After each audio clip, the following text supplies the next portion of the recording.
Hey, Joel.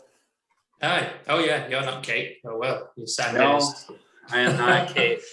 I didn't want to figure out if I was going to be able to do polling and stuff. So let me see. Poll is there. I have seen it. Okay, For me, anyway. perfect. It looks like that will work just fine. How are you doing today? Okay. Weirdly tired for some reason. I don't know why. I thought I slept okay, but I don't know. Yeah. Okay. For like the taking of notes, do we want to do a Google document, or we could also just share a screen with whatever we're doing? I already created a Google Doc. Oh, great. Yep, here, let me pull it up here if I can find it. Do you want me to share this with the whole group? I can put it in the chat, but as people join. I was just good idea. I was just about to put in like the main packet of information in there too with the agenda. Sure. But if we put it in before people show up, they won't see it. Okay. I won't post it quite yet. I'll just get ready. I'll put that there so you can grab it. Ready. I have like 100 tabs open on my computer, so it's hard to find all of them. Okay, there it is.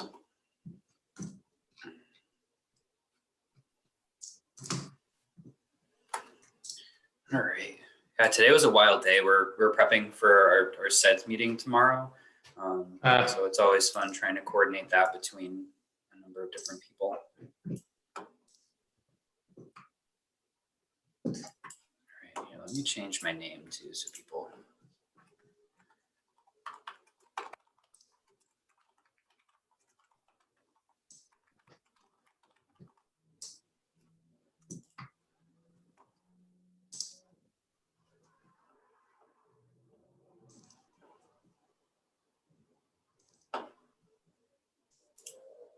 Okie dokie. All right, I've got the notes up. I can take notes. Are we recording yet, or do you want me to start that when we actually get the meeting going? Not quite. I thought we'd record a little, just when we officially start at 6. Sure. Also. Yeah.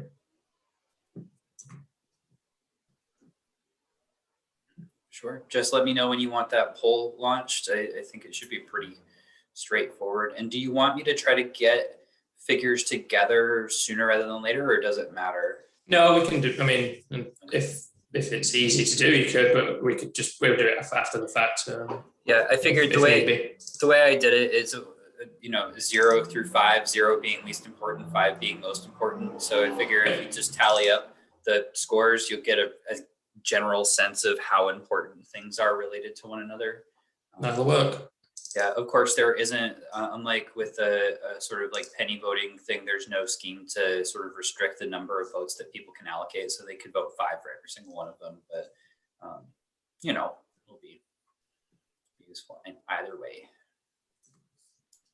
I think we had, last check, we had 16 people at least pre-registered. So.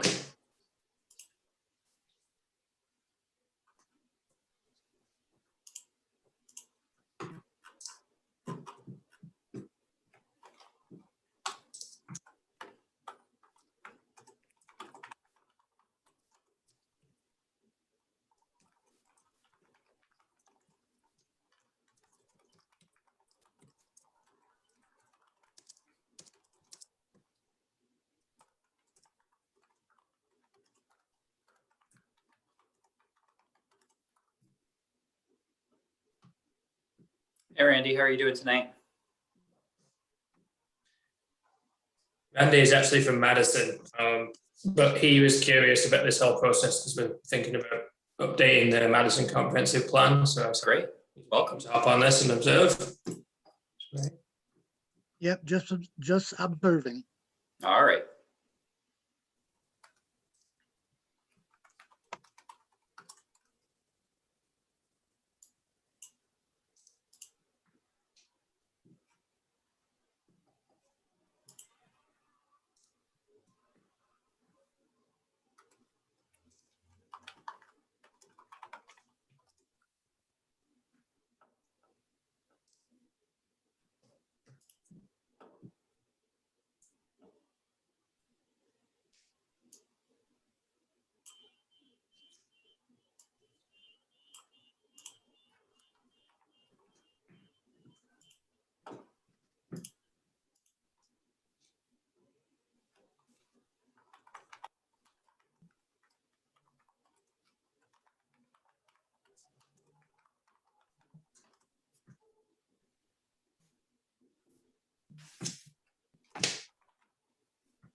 Good evening, everybody. We'll just give it a few more minutes before we kind of start in earnest.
How is everybody tonight? Pretty good, thanks, Ray. How are you doing? Good, good. What a beautiful day. It is, yeah. I did get a chance to go for a brief walk before I logged on, so it was nice to enjoy a bit of it. Oh,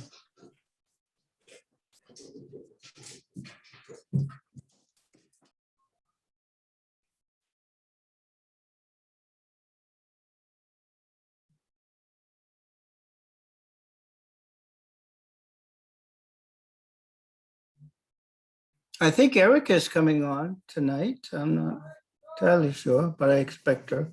I think so. I mean, we have 16 people registered through the link. So Okay.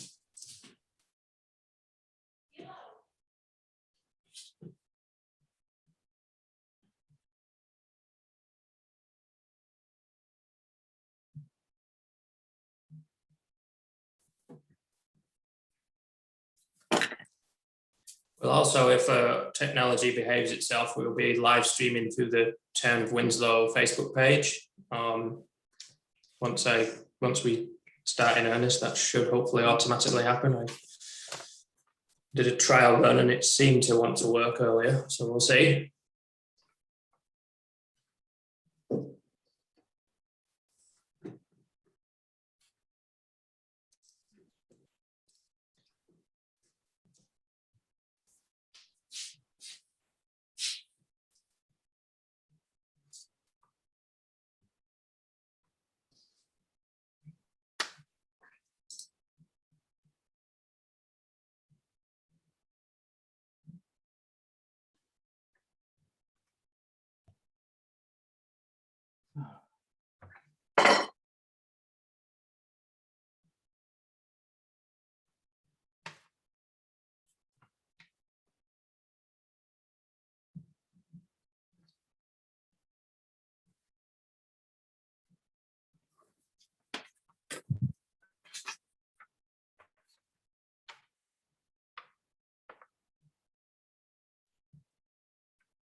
We can give it a few more minutes, can't we, Joel? Just to get some. Yeah, sure. Yeah.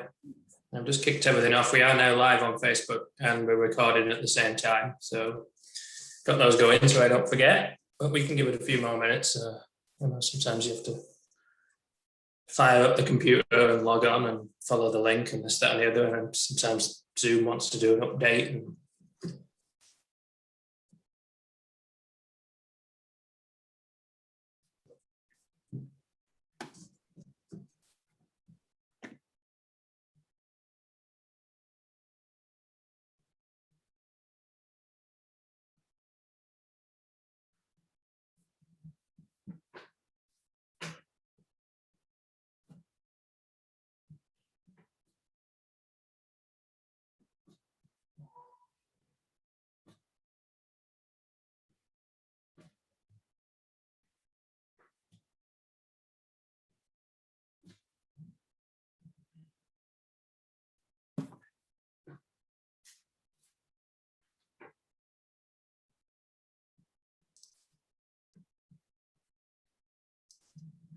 Yeah, I hate to mention this, but it almost feels normal in this time of year for the council and hopefully in July, we'll get back to having people come to the meetings live. So we're kind of looking forward to getting back to somewhat of a normal schedule and a normal meeting type of atmosphere. So. absolutely, yeah, we had our General Assembly meeting on Tuesday, which was kind of the first meeting that we've had in person. We had the option to Zoom in as well. We kind of have a hybrid system, but it was nice. Yeah, it's almost surreal to begin with, but we had the first major meeting in a long time. I had a meeting with Erica this week, and it's like I've never really seen her whole face since she's been here. So it was kind of like seeing the whole picture of somebody was really different. Unfortunately for her, she had to look at my whole face, but that's okay. There's some good and bad with everything. So. Okay, then we might as well get started. I don't want to keep us too long. I think if people jump on, they can jump on and hopefully catch the gist of things. Welcome everyone. Good evening. Thank you for being here. I appreciate it. Like I say, it's a beautiful evening. So kind of having to sit in front of a computer is maybe not ideal, but hopefully it's an important thing that we're doing. My name is Joel Greenwood. For those that don't know, I'm the Planning Director at the Kennebec Valley Council of Governments, KVCOG. We're working with the town of Winslow on their update of their comprehensive plan. And tonight is the first of two public participation sessions to try and gain comments and information and insight from anybody within the town of Winslow that would like to provide those and give an opportunity for people to give feedback, comments, and any ideas that they might have, not necessarily about specific issues that we are going to try and narrow down specific issues, but people are welcome to make comments about absolutely really any aspect of the town that we'll make note of, because there's no topic off limits. I have with me a colleague, Will Harper, who's helping me out tonight with perhaps just some of the administration, just to keep an eye on things. We'll be juggling a lot of different things. This is the first time we've really done one of these full digital meetings, so we'll try our best to kind of make it run as smoothly as possible. Like I said, this is being recorded, and I believe we should be streaming live on the Facebook page of the town of Winslow, which I assume we are. I don't know if anyone wants to just separately check that. It seems like it is from my side. So if someone goes to the Facebook page for Winslow, let me know if that comes up for you guys too.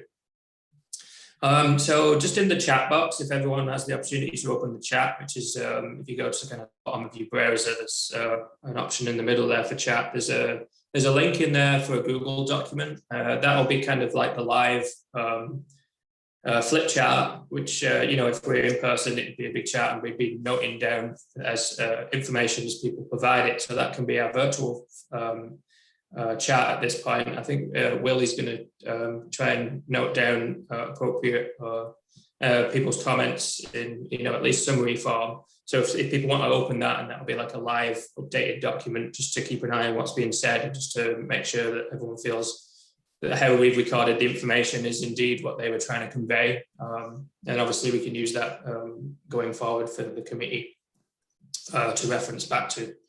The background of the comprehensive plan, we've worked with the town of Winslow for a good number of months previous to this, where we worked on the inventory sections. So all the data and then the information that we compiled for the various topic areas of the comprehensive plan.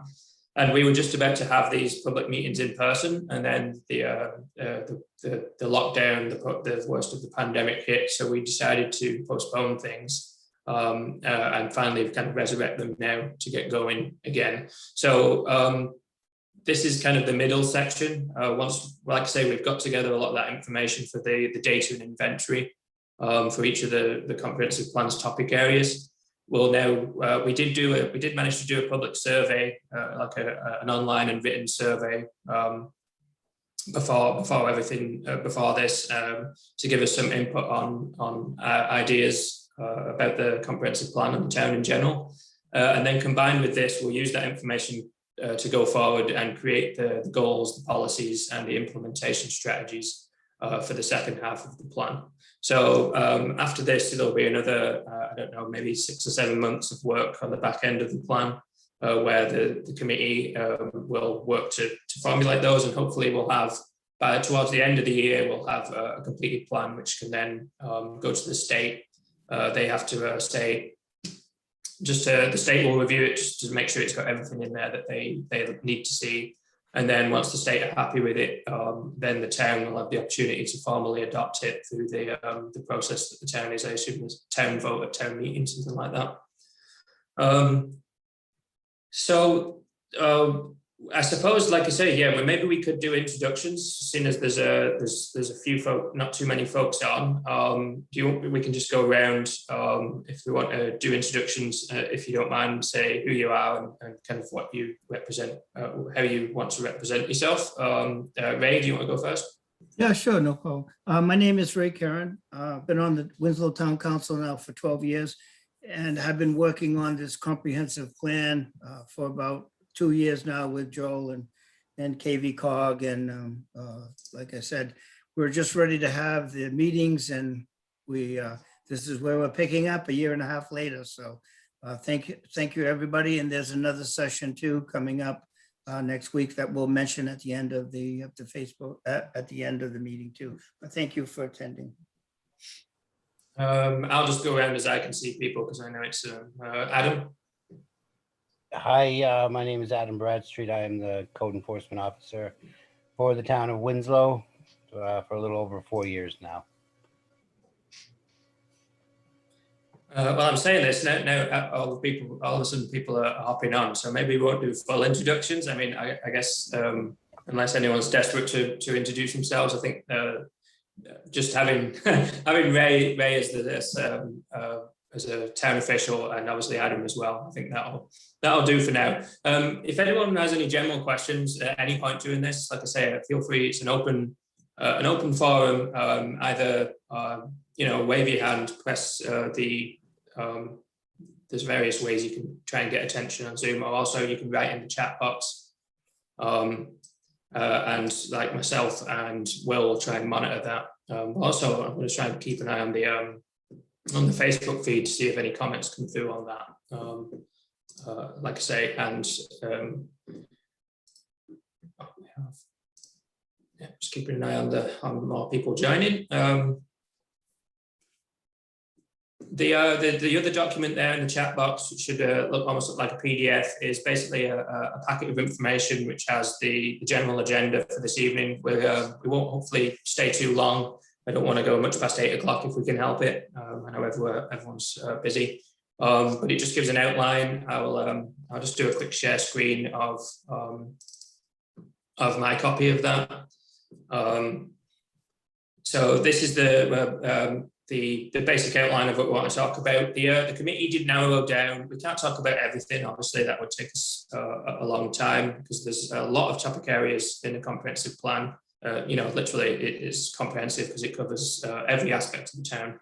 But the committee worked to kind of define and use some of the information that came back from the online and paper survey we did to kind of narrow it down to a couple of particular areas that we wanted to focus on. The first was economic development and housing, those kind of intrinsically linked.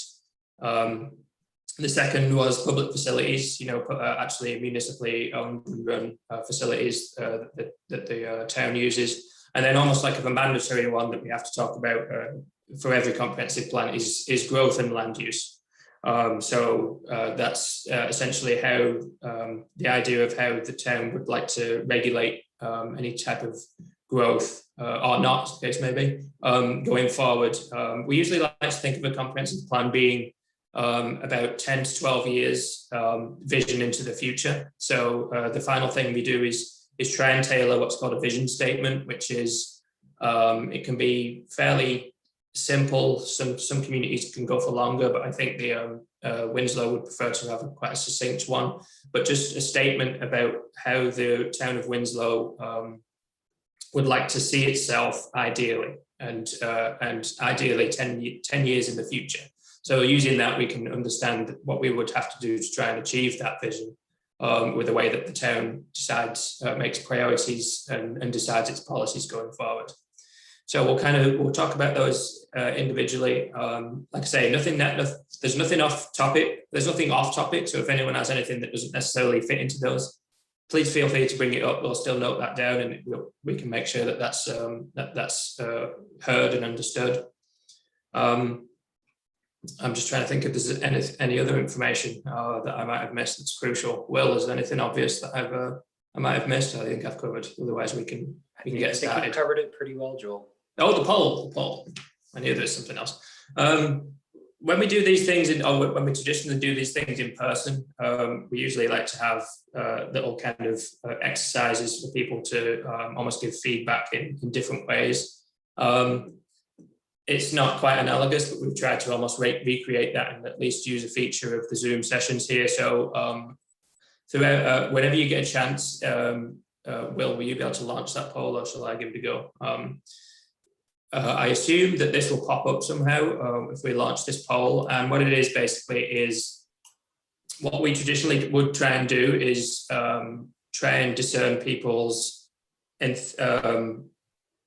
enthusiasm for discretionary tax spending. So say, for example, you had, what we usually do is what's called a penny vote. We give people like a handful of 10 pennies, and then we have the various areas of municipal kind of investment, and we ask people to distribute those pennies how they would like to see discretionary tax spending spent.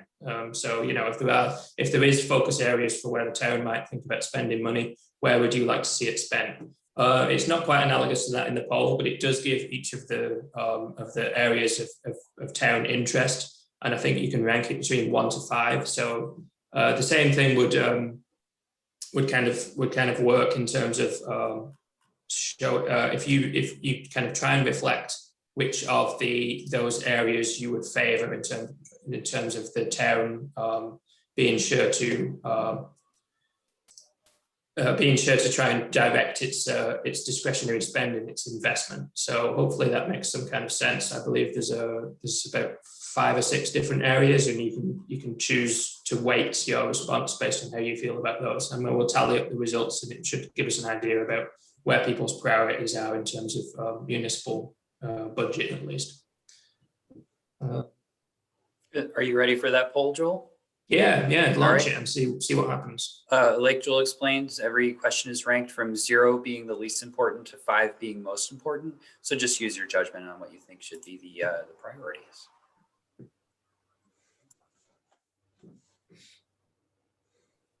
So I think that's something that we can just kind of keep up there.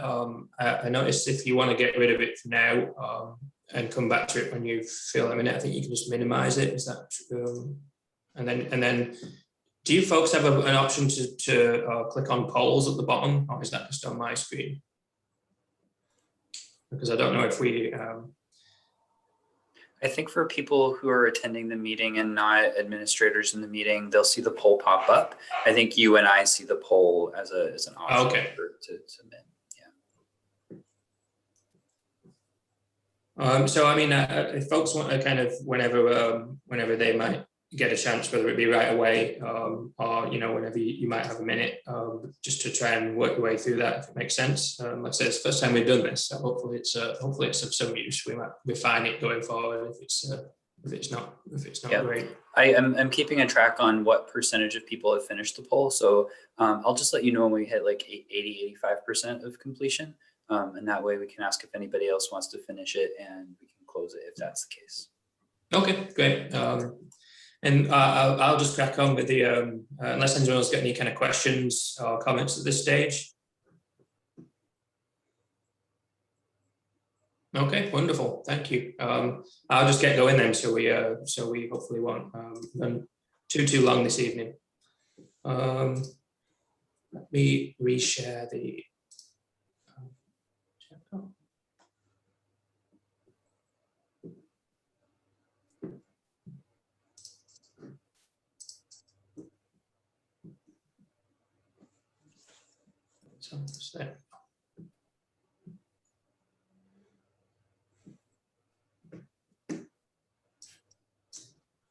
Where's the last one? There we go. Okay. So the first topic we want to talk about and just try and get people's feedback on is the general areas of economic development and housing. This is one of the areas that the committee kind of thought was one of the most important, and I think scored highly when we asked about it in the general survey.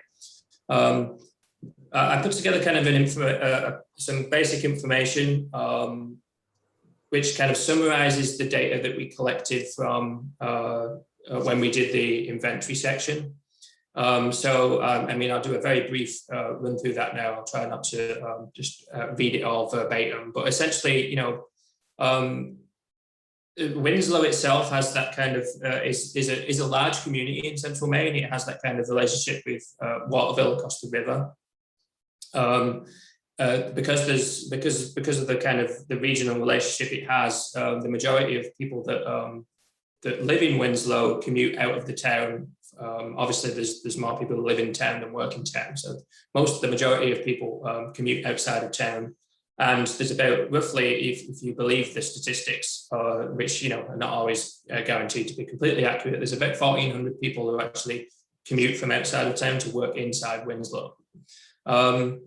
Labour force, which is, you know, a function of people who are aged over the age of 16 and considered to be within the labour force, that actually is just a little over 4,000 people.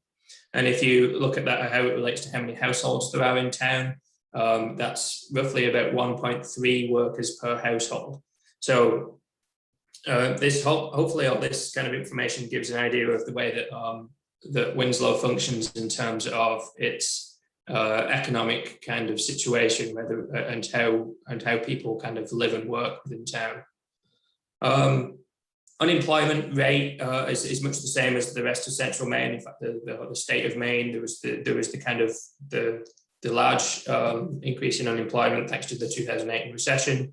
Then that's really come down over those next years and is standing at about 3%, which is actually, you know, relatively effectively full employment. I mean, everybody knows the stories now about how difficult it is to try and literally to try and fill positions. And obviously, you know, Winslow is no different. Winslow, it seems to have its own a good mix of both commercial and industrial employers, more than most. You have like companies like Alcon, which is one of the largest private employers in town. But then if you look at where people work who live in Winslow, just like a lot of central Maine communities, healthcare and education are kind of the largest sectors that people work in. Like hospital systems and school systems are really some of the major, those service sectors are really some of the largest employers for all the communities. You know, just like any other community, there's challenges in trying to maintain an economic base within the town, making sure that there is enough people, enough work for people to work in the town, to come to the town to work. maintain that healthy tax base. That's kind of some of the economic highlights. Some of the housing information, which is intrinsically linked to the economy as well, is the housing stock in Winslow, which is literally the physical amount of buildings, will continue to actually, looking at some of the trends, it still is kind of growing, even though the population itself is almost kind of hit its peak and also might be slightly declining. The decrease in household size, so there's less people living within a household, mean that there still needs to be houses built, or places for people to live to maintain that standard, even though there's not necessarily a large increase in population. In terms of types of housing, apparently most of the growth in terms of type of housing over the recent years, or actually since 1980, which is more than recent 4 years, statistically has been an increase in mobile homes and larger multifamily units. So things like apartment buildings or converted buildings into apartments. Again, one of the challenges that most communities have to meet in these times is the type of housing that it tries to encourage to be developed because of the change in demographics.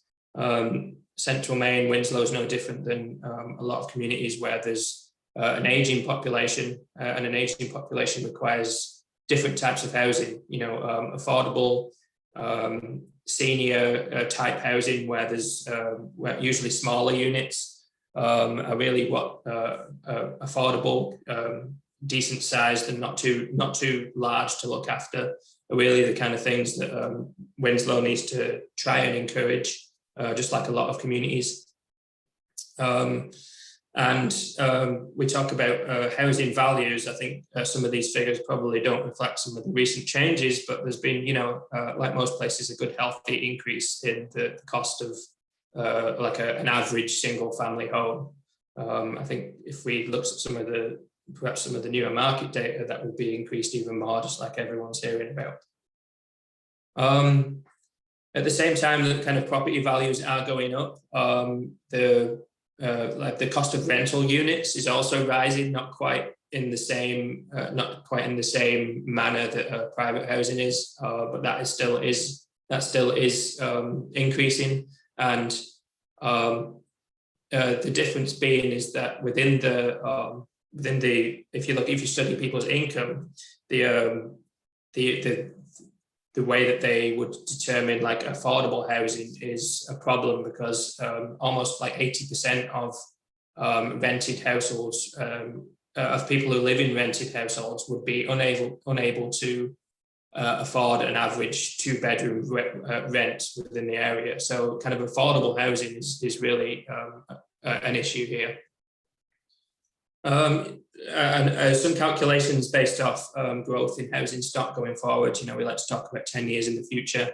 If we look at some of the population estimates that we've detailed in the demographics for the comprehensive plan, going forward, until about 2030, so in 10 years' time or so, then calculating that Winslow would need about 340 new housing units, and that averages about 17 per year. So that's and that can be replacing existing old ones or new builds, but that's still a significant amount of housing. That even though there might be a large population growth, there still needs to be new housing developed. And the questions are, well, where does that go? Where should that go? What types of housing should that be? So with some of that information there as background, I'd just like to see if anyone's got any particular answers to some of these general questions, or any general comments about housing. Well, not housing, so we'll start with economic development. Talked about like the kind of local economy. Does anyone have any particular feelings about what form of new businesses would be best suited for Winslow? Are there particular types of business that are kind of notably lacking that the town would benefit from, whether they be kind of services, types of retail, or specific types of industry? Does anyone get any particular thoughts on that?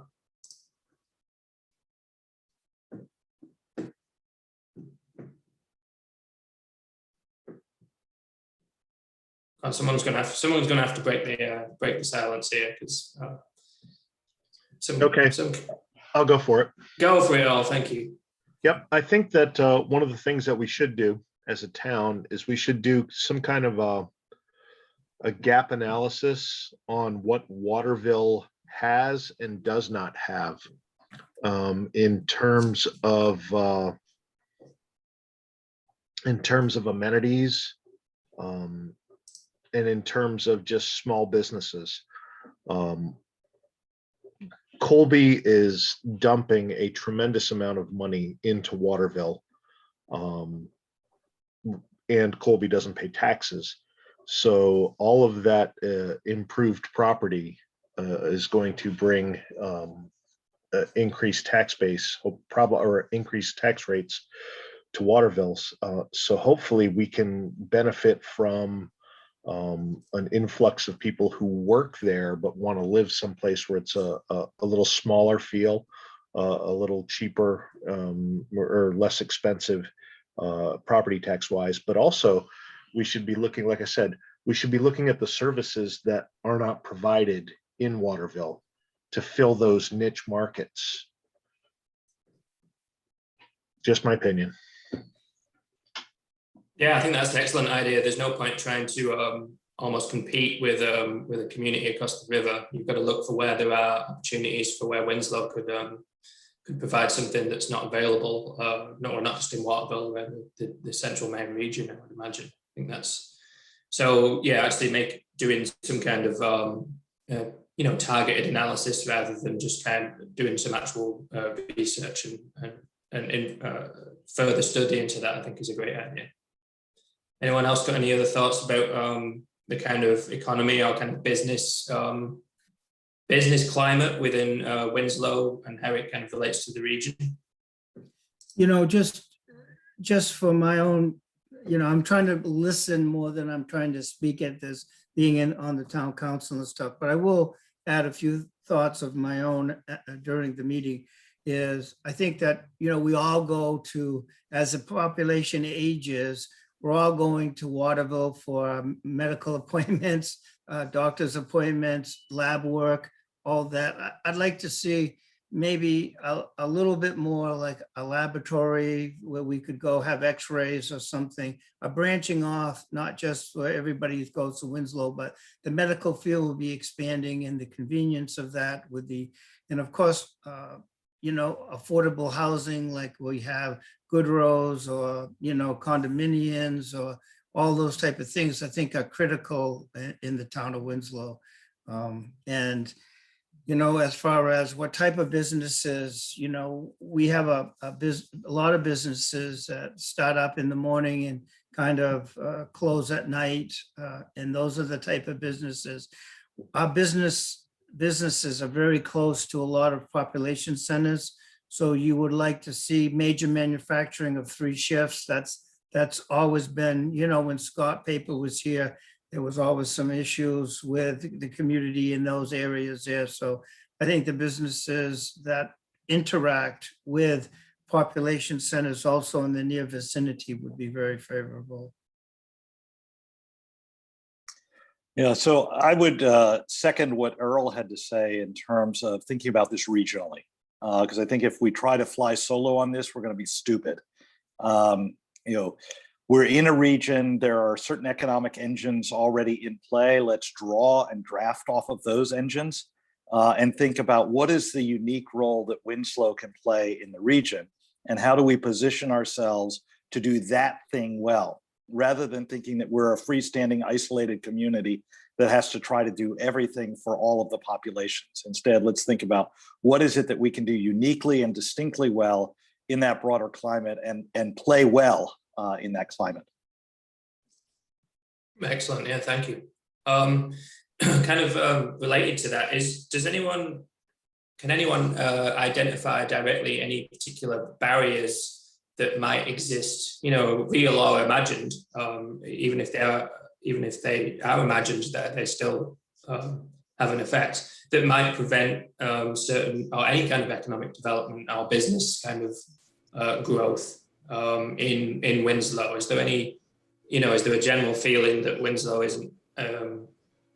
I don't know. Can anyone think of any particular barriers that might already be apparent? I know I don't- zoning. This is Gary. I have a couple of questions, or actually comments. One of the problems we've got as a community is that we're relying on the Waterville industry, if you will, to provide the jobs, and we aren't providing the jobs on our own. Additional to that, we have a housing issue. It may be short-term because of the current situation with the COVID and everybody else, but rentals are almost unavailable, and if they're available, they're unaffordable.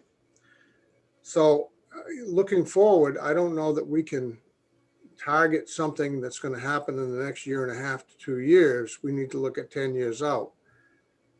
But on that same token, we need to provide affordable housing for folks, whether they're in their 30s and 40s or whether they're in their elderly ages. And so it's pretty important that we decide, or at least we spend some time concerning ourselves with the affordable housing, because Colby has provided us with a situation where they're taking up a lot of the housing that's available to most folks who live here, when it's almost difficult to the point of unaffordable or unavailable for those types of things. So if you take the 30, the 40, the 50-year-old people who are trying to work in Waterville and then find a place to live in Winslow, it's nearly impossible. So actually, but we've already kind of, one of the main barriers to economic development is having an adequate housing arrangement for people to live and want to live in Winslow, so that they can work either in Winslow or within the greater region. Adam, you had some thoughts? Zoning wise, we have a very large swath of town that is very restricted, rural zone, to name one. And that takes up probably 80% of the land in Winslow. And that's very restricted for businesses. So, I mean, that's a issue right there that could be looked at. For example, multi-unit housing is not allowed in that area. And that's a huge part of town. So that would be an area to look at to maybe invite more growth there. So there may be some land use regulation which would be preventing, literally removing geographical space from being able to develop certain types. Hillel, I believe you've raised your hand there. If you want to unmute yourself. Yeah, hi. I'm actually new. We haven't even actually moved into town yet, but we'll be. Excellent. I was wondering if the town has provisions for mixed use residential. We talk about what's going to attract people to town, and I think the job base is probably in Waterville, Augusta, and other larger areas where the jobs are, but providing economical, affordable, mixed use residential with a small, I like to call it small town within a town, restaurants, shops, with rental units that are self-contained. And I don't know if the town provides for that. We come from Southern Connecticut, where that's a very popular developmental project right now. Yeah, thank you. My question. Adam, can you speak to that? Is there allowance for mixed use development in certain land use areas, or none at all? Or There is. Most of the main corridors, except for the China Road, is a mixed use zone, which also, depending on how you look at it, brings out its own issues. Where you have big development commercial developments beside residential, and over the years it's become such a mix that it's become an issue where nobody wants to live next to a factory or something like that. So Yeah, so the minutiae of this is definitely something that has to be considered. But yeah, I mean, we'll talk about this more. Probably. I mean, it's interesting that we're already kind of talking about land use and regulation with regards to the economy and housing, because we'll be talking about that separately, but it's obviously intrinsically linked. So yeah, obviously, I think it's fairly apparent that this would be making sure that there's no barriers in terms of land use regulation is something that needs to be considered to make sure that that's, because that's relatively easy fix. It's something you can work on amending in that sense. Let me go to my other list of questions, unless anyone's got anything else that we haven't already talked about. I believe Marcia has her hand up. Oh, I'm sorry, Marcia. Go ahead. Hi, yeah, I think Lee has a great idea that, some more, maybe we could draw some primary care providers here. That'd be a big need in the area because so many people have to travel either to Augusta or Waterville. There's no primary care here for people, which could include labs and, other healthcare businesses. I think the industrial park that we kind of have out on Millennium Drive, that could be pushed to be developed more. The mixed use only started here 12 years ago, I believe, maybe 13. And it's kind of getting overtaken. A lot of the neighborhoods are losing the ability to provide housing because of the increased development of the mixed use being, abutting properties. And so I think that industrial area getting developed more and pointing businesses there, and then it would allow for bigger businesses as well. Excellent, thank you so much. No, that's an excellent. Yeah, you got to be cognizant of not everywhere can be mixed use, because some places do need to be kind of remain very mostly residential in order to maintain the value that people see in that. But that's really a good point about making sure that the existing industrial, like literal industrial parks or industrial zones, are kind of utilized as the best that they can. I don't know if is the particular. I know we talked about needing to think regionally, which I would definitely agree with. But is the types of job that should be tried to be favoured if Winslow has a chance to affect that kind of market? Do we want to consider, like I say, the majority of jobs that people who live in Winslow go to are in the health, the education, the service sectors. Obviously, like kind of a national trend, manufacturing and things like that have reduced year after year. Do you think Winslow should try and target a particular development which would increase, say, manufacturing jobs or particular types of jobs, or should be more of whatever the market seems to corrects itself to? We should just kind of try and follow that trend? I'm gonna say, would you say, like, is it worth trying to pursue a manufacturing industrial kind of job base, or should we try and at least just make the best of what the trends are revealing themselves to be?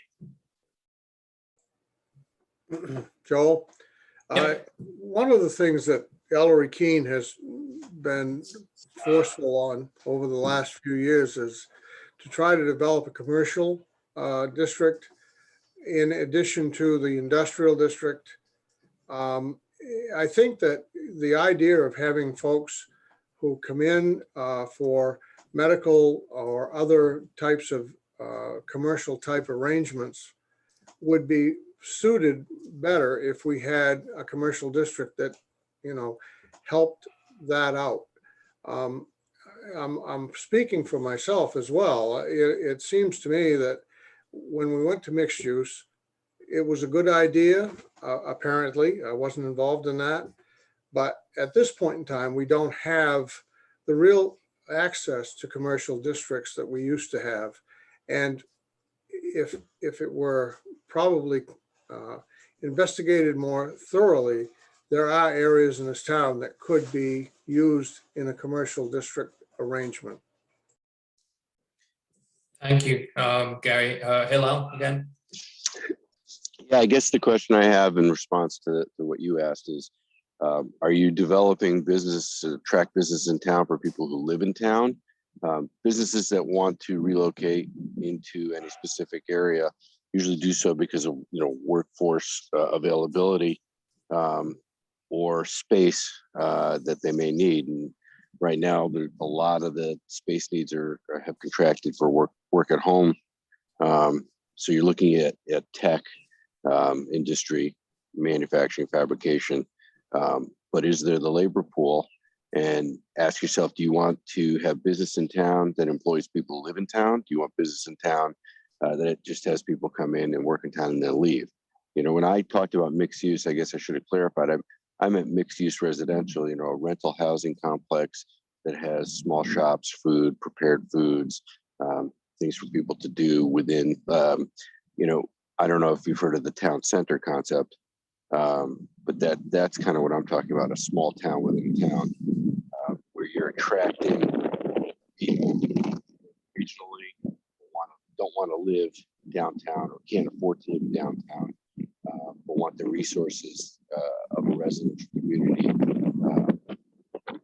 like in a place they couldn't afford. Absolutely, thank you. That's some very useful comments. I'll just remind people that might have come on a bit late. We have in the chat box, we have 2 links. The one link is just to a Google document, which is kind of like a live recording of notes that people. So if you want to check that every now and then, just to so you feel comfortable that your commentary is being recorded. Will's just reposted that one, and also in there is the PDF, which includes the materials that I'll occasionally be sharing the screen of and referencing. If people want to have a look at that too. And I know we are live on Facebook, so if anyone is watching on Facebook and wants to make a comment, feel free to write a comment to this particular video, and we'll keep an eye on that. Whether that be a question, we might try and address it. If not, that your comments will still be recorded, and we'll get notes of those too. So specifically, very quickly, we'll just talk about housing. I think it is probably safe to say that one of the questions I had there was, do folks agree that there needs to be more provision for affordable and/or senior housing options in Winslow? I think it's safe to say that is true. I don't think anyone's necessarily disagrees with that. The other question regarding housing, again, it might be fairly self-explanatory, but it's based off what seems to be what I've heard. But do we need to push for a particular mix of rental units? Different types of rentals. There's, you can have the multifamily where there's apartment buildings, or you could have duplexes, or there's different levels of kind of and types of. Do you want small scale rentals? 1, 2-bedroom apartments, or do you think? What has anyone thoughts about particular kind of the rental market as opposed to the ownership housing market in town?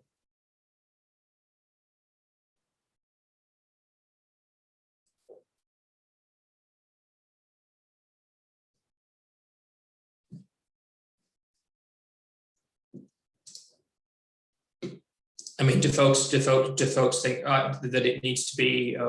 There's only so much a municipality can do in terms of affecting the development of housing, but should it be a concern to make sure that there's an adequate stock of trying to work towards make sure an adequate stock of rental availability as opposed to just private owned housing? Because I think a lot of folks need to have that option before they can get into the actual housing market itself. I think Ray? there's some, yeah, I think there's some opportunities here. We currently went to two facilities in the schools. So the junior high is available. I'm not going to get into that topic at this particular time. I saw the because- reports. but we also have the St. John's School. That's a facility there, in the middle of town. That's in a mixed-use zone, which would be ideal for some housing. So there are some opportunities for conversion of units into the novitiate on Halifax Street, as we all know, was where the nuns stayed, and that was turned into a housing unit. And so there are currently some opportunities. I see that as potential for conversion into housing units at some point in time. And I think, space is becoming critical in the town, and affordable housing is critical for maintaining of the population that we have, just for the enrollment in the school system and other things, for a suitable tax base so that we can keep the tax rate as low as possible. So. Earl, did you have anything? No, my comment was going to be more along the lines of what Ray was talking about. There have been overtures about turning the junior high into affordable housing or apartments, and I know that's still, it was pursued, and I'm sure that there's still plans there. Just making sure that, while that's good, it could also potentially feed into that town center concept. I mean, I've traveled and I've been to locations where that town central, everything's kind of within walking distance, and I don't know if we have the infrastructure to support something like that, but it's certainly, it's nice to be able to, from my house, walk down to Asian Cafe. It's a nice little walk, good food, walk home. That's a benefit, I think, that I have here that I don't necessarily think that I would have in Waterville. Absolutely, yeah. I think the idea of a livable, walkable area, whether that be focused around a downtown or particular areas, is that generally makes good sense for planning out a community. Jim? Yeah, I agree with the idea, although I think that one of the challenges that we face is, where is Winslow? Where is the downtown of Winslow? Where is that spot? Probably our most heavily trafficked section of road is Bay Street, which is kind of a nightmare to navigate if we were to try to do things more heavily on that stretch than we already do.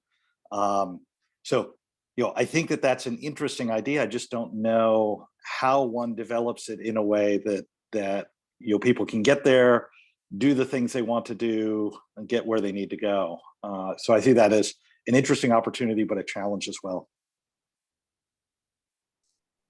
Yeah, it is, and you're right, Jim. It is very challenging because Winslow has always been known as kind of like a bedroom community, where people go other places to work and then come home to raise their families in a residential type of setting. And we've traditionally been there, and that's what we have been. And we have gone to more the industrial park.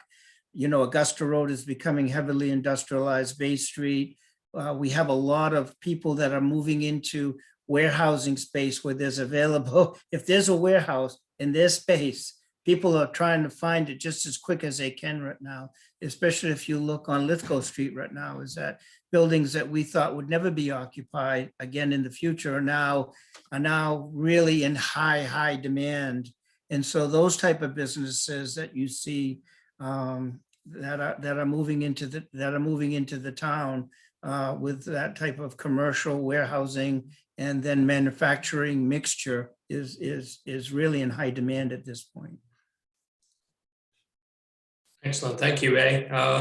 Okay, so before we move on, does anyone have any final thoughts or ideas that we haven't quite covered yet in terms of anything regarding economic development in general or housing?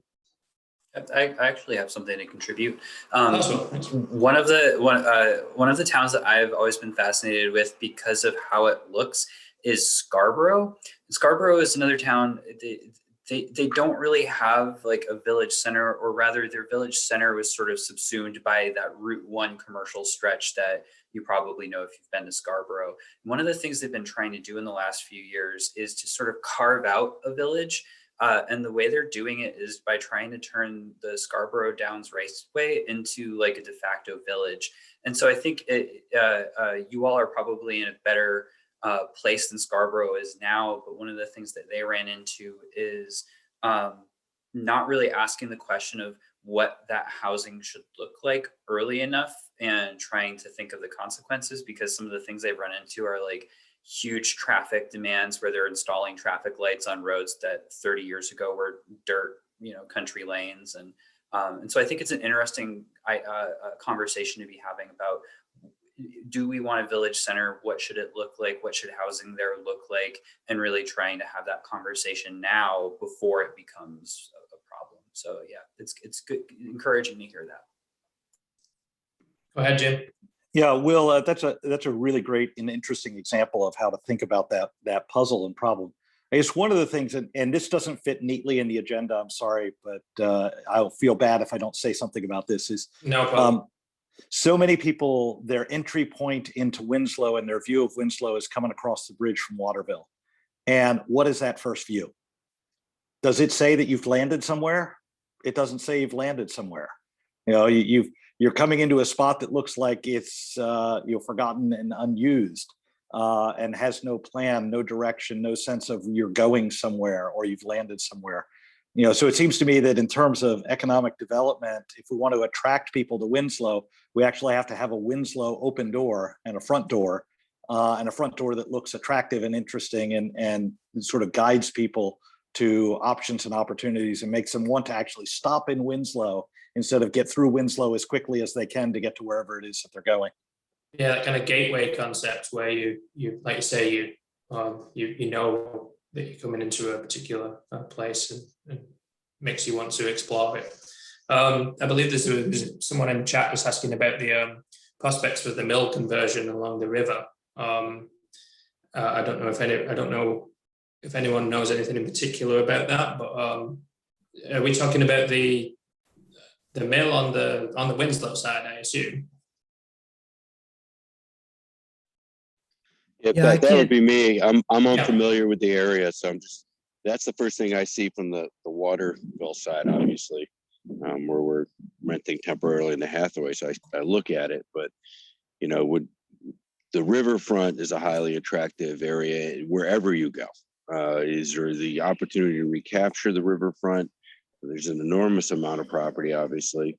I don't know if it's brownfields. I assume it would be, to develop that off town center, downtown area. Create your own little town center or village green. Yeah, there's a lot of natural opportunities that I think Winslow could look into working on. With the river being there where the plastic cup comes down. Yeah, just because you want to develop a town center doesn't mean it has to be in the town center or downtown. It could be the town green or the village green or something. Yeah, just a quick explanation. There are a lot of businesses that are down in that area. Now, I can't remember how many exactly, but there's 10s of 20s of businesses that are utilizing that space. Not all the space, but a good percentage of the space is being utilized.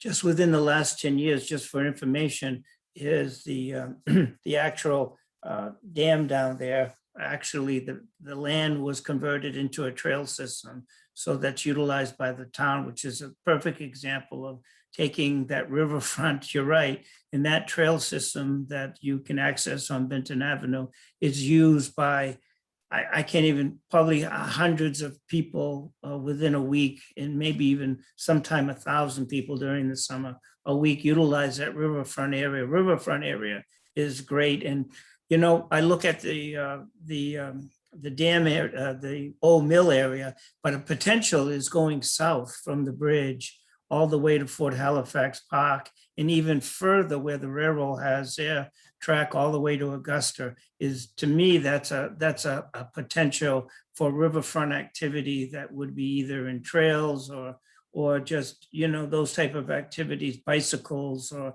and that'll come later, I think, in the conversation when we look at recreational needs too, so.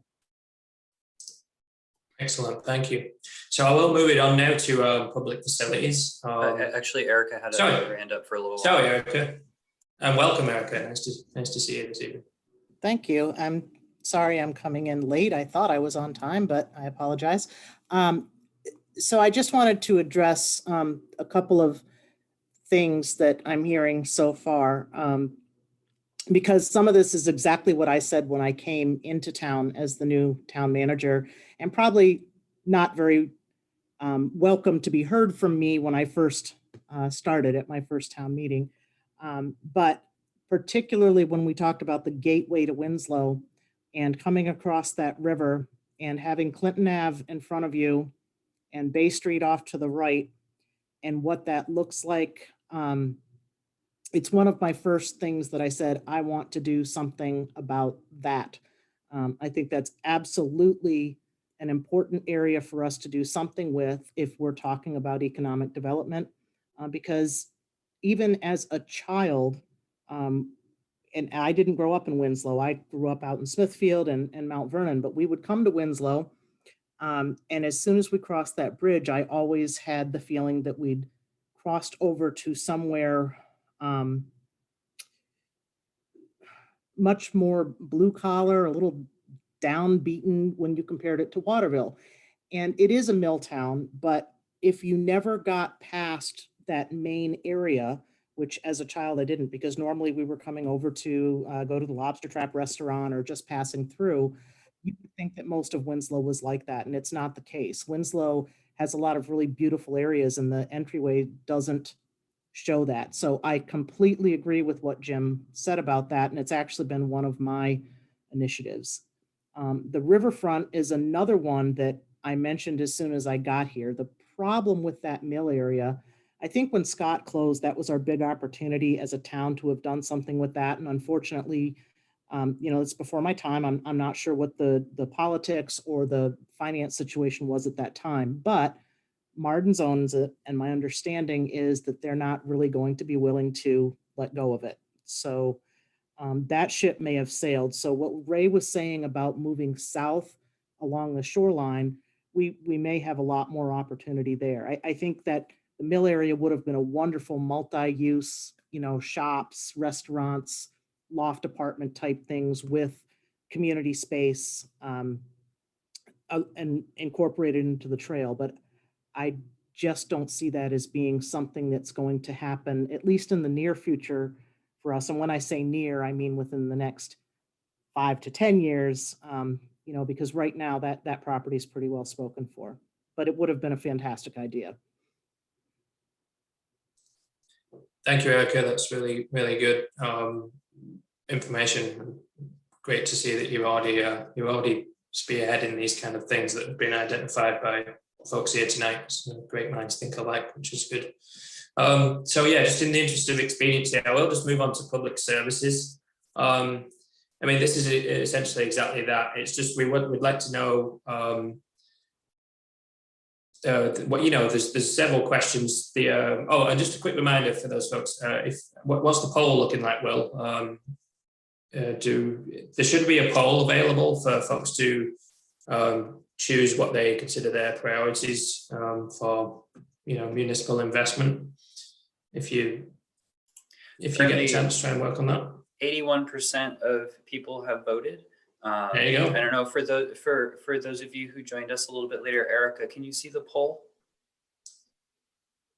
Sorry, you're still muted. I'm sorry. I was able to see it when I first logged in. Okay. I didn't Alright. think I should be answering those questions because it's not about my feedback, it's about everyone else's. Sure. It's fair enough. Yeah, I think, yeah, obviously I'm not included in that percentage too. Yep. so. I can go ahead and So- leave it up for the rest of the meeting. Yeah, There's no okay. harm, unless it's in people's way. But Excellent, thank you. Yeah, so just public services, knowing most people probably generally aware of what the town offers in terms of its public service. We just wanted to see if we could get some feedback on, are there any particular town services that would like to see kind of changed, improved in some way that already exist? Are there any services that the town doesn't currently offer that perhaps they could consider looking into providing for residents? I guess I'll start with those two as kind of a double header, is the general feelings about the way that the availability of public services in town. This can be anything from police to parks and recreation to, we talked about trails a little, if there's going to be municipally owned parks and trails, actual municipal buildings itself, or any other kind of services, such as public works, library. Does anyone have any in particular thoughts about anything related to public services, either existing or desired?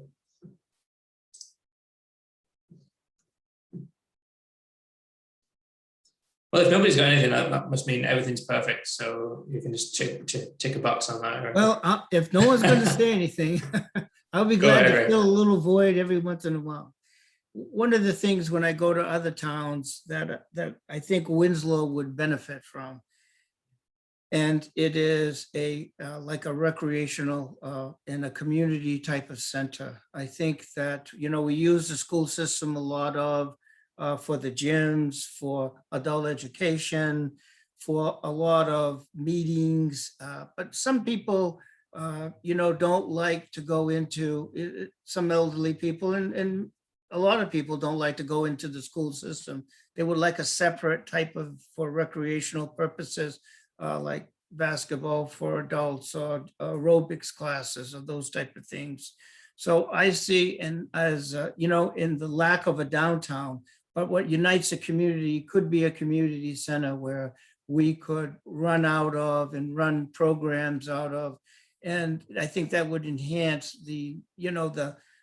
not just the school system, but a feeling of belonging and meeting of people from the town of Winslow, and give us an identity within our own border. And that's my feeling on that particular issue.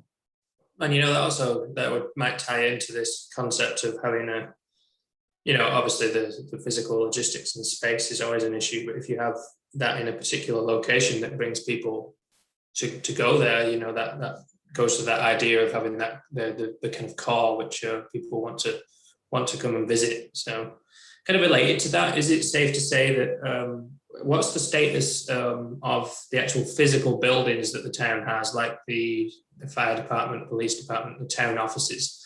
Are those, is it correct to say that those might be, at least definitely in the next 10 years, kind of in need of redevelopment or relocation? Or is the issues, because there may be opportunity there if there's going to be a wholesale opportunity to, revamp those, we could look to include something where there's community space as well.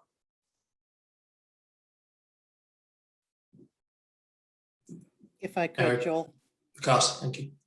So facilities is definitely, in my opinion, it's definitely a need for the town. I would like to hear how other people feel about that. Gary's on here and he and I have had discussions about it for sure.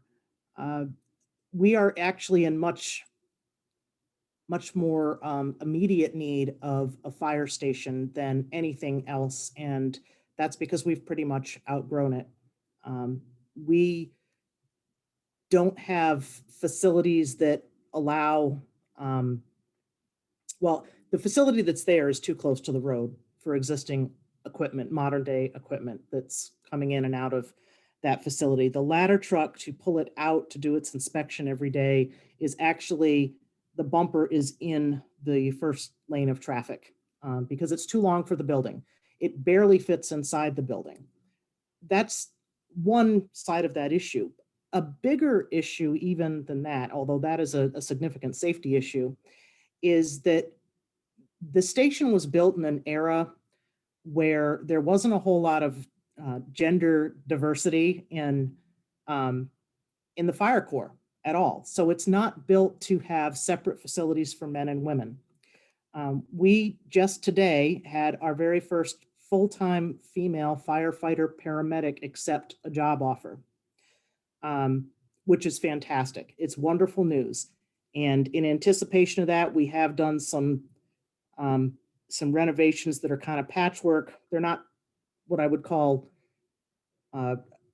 big renovations. They're small things that we did to try and create a bunk space for her. But one thing we still don't have is we don't have any shower facilities or bathroom facilities that are strictly for women. So you could see where that could be a potential issue. So fire is definitely a priority. The town office itself, the way that the building is laid out is not, my biggest concern with it is security. It's not well laid out for what we have to do there. The way that the hallways are stretched out, they're long, they're narrow, but you can walk from one end of the building to the other unimpeded. And there's not really any way to segment that building in a way that would be efficient, such that people are coming in and seeing a front counter staff, and to get anywhere else, they have to be coming through locked doors, or there's absolutely no security in that building. And I've talked to our police chief. I've talked to some other people that are in that field about what we could do with this place, and we're all kind of stumped. What would we do with this area? The other problem with it is to reconfigure it so that it meets the office needs.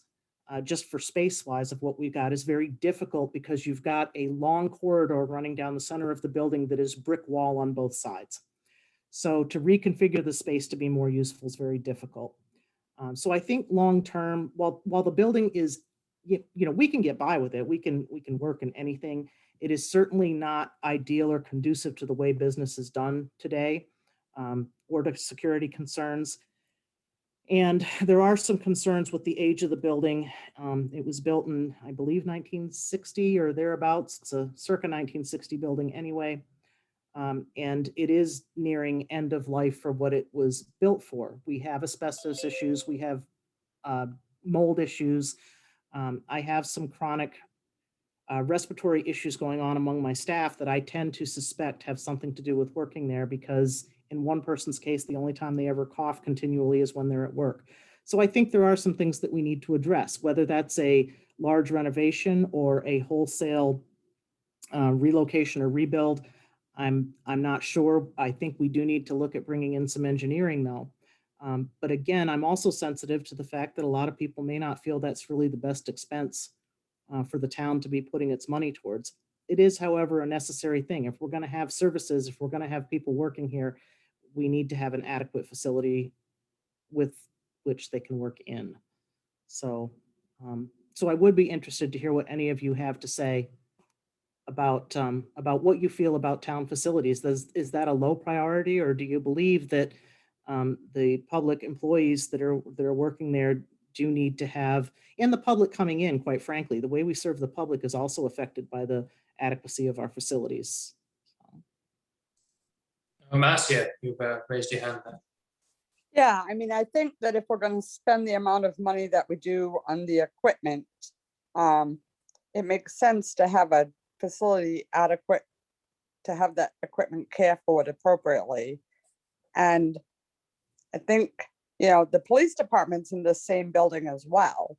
So, and the town office, I know it's a lot of money to look at, but I think just moving all of that to one bigger, more modern facility, and then looking at taking the area where the town office is now and turning that into, some sort of something to attract business, or the little town center, or development along the river.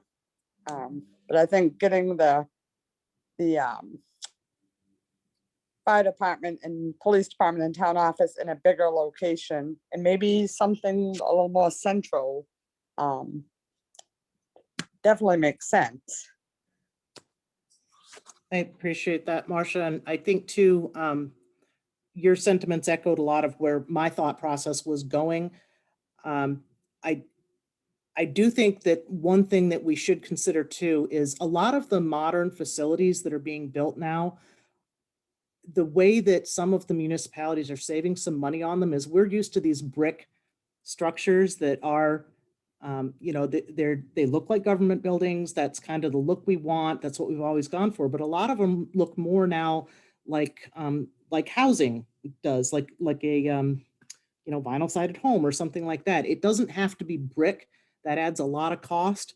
So if we could start thinking a little bit more modern, we might find that there's a lot of options that could be accomplished for less money than we think. I've talked to some of the other town managers who have been doing some of these renovations lately, and that's one of the first things that came up is, we went away from the old brick structures because that was going to cost us so much more money. So there's a lot of ideas out there if we can bring them to the table.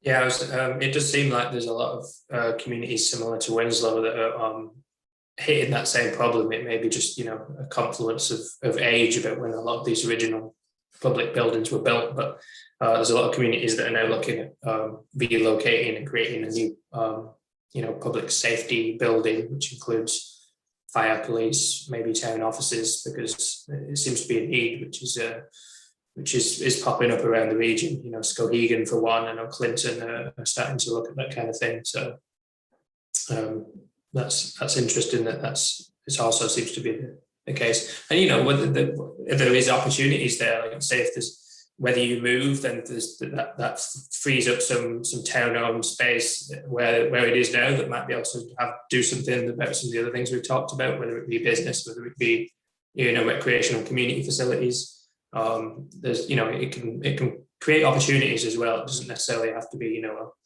a like it and kind of lump it kind of thing. Anyone else got any thoughts about the town's the town's municipal buildings or public facilities in any case in general before we move on to the next thing? Joel? Yeah, go ahead. I've got several thoughts, but I'm not going to go into all of them right now. Okay. Yeah, well, feel free to. Yeah. The fact is that, as Ray said a few minutes ago, this is a bedroom community. In order to support the kind of expansions that we're looking at, we need tax dollars to do it. And of those tax dollars, the majority of the people in this town, I'm included in that, are either 70 or very close to it or over. For the idea to expand those types of facilities like what Erica's talking about, great idea. Don't get me wrong. I think the centralization of the fire department and the police department and the town office is a great idea. But it all comes back to money. And how do you justify spending or increasing tax rates to accomplish this? And if there are ways, I'm more than willing to listen to them. I just feel like right now is not the time to do that kind of an expansion. We're coming off a period of non-productive fiscal work. People are looking at this time frame as being able to, maybe we can spend a lot of money, but we don't have that money yet. I don't know how you feel about this, Ray, but I think the better move is to go back to trying to make this town office work for the time being. I'm not saying 15 years, I'm saying 5 years. Take down, I'm going to get lambasted for this, but take down that old building that we've got up in the school district and put a community center of sorts up there when we can afford it. It's a tough decision to make when you're going to spend these kinds of dollars. But the decision-making has to incorporate the availability of the income of the folks that are in here. And the availability of the tax rate that is certainly going to go up regardless of what we do for expenses to expand the services that Erica was talking about and that Ray was talking about. So I don't have the answer, but I certainly can understand some of the questions. And I feel strongly that we need to really recoup what we can out of what we have before we start expanding on, I mean, maybe 10 years down the road, we'll be able to afford it. Maybe 8 or 9, maybe sooner. But we don't know what's coming forth over the next 2 to 3 or 4 years. And we need to make decisions that are going to support the community and the people who pay taxes here. Enough said. Yeah, and all those, the future of the town of Winslow, we've got really outdated facilities. As you know, the fire department, the police department is recently renovated and in pretty good shape. The town office is terrible. Moving forward, if you've read the Sentinel the last couple of days, the voters are actually voting on in Augusta, a new fire station, and I think a new municipal building also. So those are things moving forward that it's going to have great discussion. We'll do the engineering and the economics of all the options. And then at some point in time, and Gary's point of, we are a community of only about 8,000 people and a lot less tax-paying people than the 8,000. So we have a very limited amount of pool for taxable income. And that's why businesses are so important for coming into the town and providing that tax base. And we have to be very careful, but we'll make those decisions. And the best thing we can do is forums like this is to get the input from everybody and then give people a chance to vote on and to have say in the final outcome. And it might make sense economically to do something, but we won't know until we do the economics and then get the people involved in the polling and voting on that in the future. So something has to be done. Something has to be done very soon because those facilities are totally inadequate for the current needs of the town of Winslow. Erica? Oh, excuse me. Erica? There's a lot of money out there. Is there someone on your staff or perhaps you know of people who could look into grant money, anything along those lines to help supplement any monies that you're going to have put aside to do this renovation work? And I agree it should be done, especially the fire department. It's ludicrous to have a fire truck in the middle of the road when it's having to do an inspection.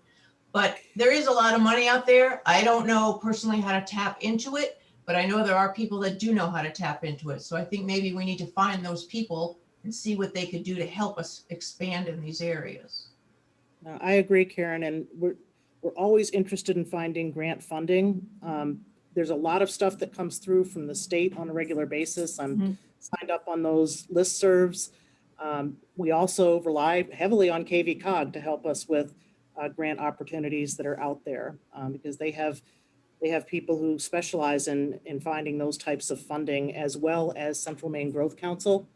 So definitely looking for alternative sources of funding is always high on the priority list. Anytime we can get, and I don't want to call it free money because a lot of it does come with stipulations, and you've got to be careful as to what those stipulations are so you don't get stuck with an unintended consequence down the road.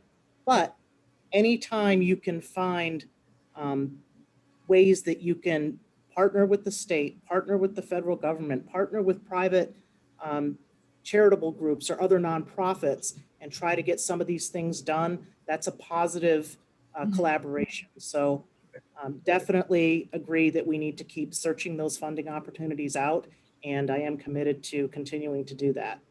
It just might mean that we could get it done sooner rather than later if we're able to tap into some of that. Correct. As far as the money, with these types of facilities, there always will take a certain amount of time. And the reason I say we're probably 5 years out anyway is because we would have to do engineering studies, and to do our due diligence, we would also need to have those studies that say, are you better to renovate? Are you better to rebuild? If you're better to rebuild, where in the town is the best location to put a new facility? You know, ideally, I would have liked to have us together with Public Works, but that's not really a location where we can go right now. But it would be nice to have not a single building that houses everything, but a complex where all the buildings reside centrally, such that people who need to do business with the town can go. It's still basically one-stop shopping. You may have to go to multiple buildings, but it's all in the same location.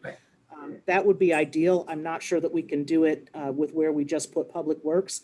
But again, we do need to have help, professional help as far as engineering and realtors and developers that kind of help us figure out what the best way forward is. Because none of these decisions should be made in a vacuum. To Gary's point, none of us are pretending to have all the answers. We know that there's issues we need to address, and we don't want to do anything that's rash and not well thought out and planned out, because we could end up wasting taxpayer money that we don't have to. And that's always been a pet peeve for me when I see us start down a road. And when I say us, I don't mean Winslow in particular. I mean any of the municipalities I have worked for over the years, where there's these knee-jerk reactions and sudden decisions made when they haven't been fully vetted. So it does take a certain amount of time.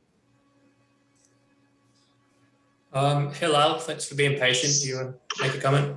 I don't disagree with Gary. I think it's an age-old, practice to have a balanced checkbook. However, when we look at a development plan, you have to ask yourself, who's going to come to town? What resources do they need? One of the things that we looked at when we decided that we're going to build a house in town is the fact that you have a paid fire department. We're going to have a well for the first time in our, this will be our third home. And I thought it would be prudent to have a paid fire department. We're going to do that. But with that said, I'm assuming, because we're having this discussion, there is no full-time development director in town. So one of the things you have to find out, and if you want to do a study on development, is we have to go out and find out what is the need, what are people from other states, other parts of the country, what are they looking for when they look at relocation of their businesses and their staffs or developing in town. And then you develop that need. But I can certainly say that if we don't have the resources to support bringing new business in, or new residents, or new development, they're not going to look at it. And I agree with the staffing up and supporting the public safety complex is a very common thing nowadays, because that's what companies look for. They want to know that their staff is safe, their employees are safe, their buildings are going to be taken care of by the fire department, they're going to have adequate water. So I know we don't have the full-time development director, but maybe we hire out for a public study to see what's out there, what are companies looking for, what's the need, what does Winslow have? Winslow has space. We have a great riverfront. Is that a need that people are looking for that would invest money to develop this, private money that would support the public money we're spending to build these resources in town? If I Thank could, you. real quick, Joel. Yeah, go just ahead. to- Okay, of course.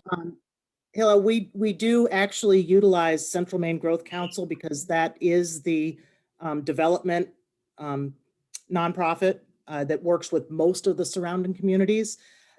Garvin Donegan is the director over there, and absolutely what he does is not something that I have expertise in, and probably most of us don't. I mean, there may be some town managers would, because they may have been in economic development before they became a town manager. I was in public works, and when I think of development, I think, well, we better make sure our infrastructure is in place for all the reasons that you just mentioned. So we definitely need that help. When it comes to actually developing a facility, that's when we would bring in a third-party paid contractor to try and develop that and where the best location is. But I agree, you're right. We need to know on the development end what services we need to attract, particularly new business, because again, we don't want to put the entire burden of supporting this town on the individual homeowner as the taxpayer. We need businesses to come in that revitalize the town, that bring us more tax revenue. And we've actually done pretty well in recent years. We've had quite a few businesses come in, including, you know, the expansion at Northeast Labs. We've got the expansion that went on up at Standard Waterproofing. Both of those were TIF funded projects. We just had Maine Crisp. They're relocating here across the river from Waterville. So these are companies that have seen a reason to be in Winslow and want to be in Winslow and hire local people. And that's what we need more of. So what are the services and the things that we need in this town that are going to make them want to be here instead of in Waterville or in Augusta or further to the north in Skowhegan? I might be jumping the gun on in terms of demographics, but I will throw out there that I recently did an analysis of population growth for all of the towns in KVCOG's sort of catchment area. So in Somerset, Kennebec, and Western Waldo County. And the municipality with the highest population growth, the largest number of people moving there, was Waterville. So that's definitely going to come into play. If Winslow is a sort of part of that greater Waterville area spillover, that will be a trend that will become more prevalent in the next few years. So certainly part of this, not an explanation or a rationalization for borrowing, but will be a consideration. Excellent. Thank you, everyone. Unless there's anything else particular people want to make notes of in terms of public facilities, I'm going to move on to growth and land use. Oh, Adam? I just had one thing there, just an idea, sort of an inexpensive fix. The idea was floating around in my office that it may be cost effective to put just a small town office building where the gazebo is and allow the fire department to move into where we are now. I think that's something that may be worth looking at as well. Absolutely. I'm sure there's many different options. It's a really good point. It doesn't have to be a whole scale massive development. It could be a simpler, smaller solution. Okay, I'm going to move on to land use and development, and we've already talked a little bit about that when we talked about economic development and how you know, land use regulation might play a role in that. But specifically, I want to just ask a few questions. This is kind of part of the comprehensive plan that is almost kind of most focused on by the state when they come to review it. You have they at the very least need to designate what they describe as growth areas within a town. So that's broadly speaking areas where the town will try and encourage development and kind of focus a lot of their municipal investment. So you know, where is that going to be focused? So we can look at the current layout of the town. We can certainly look at the current zoning, which is on here somewhere.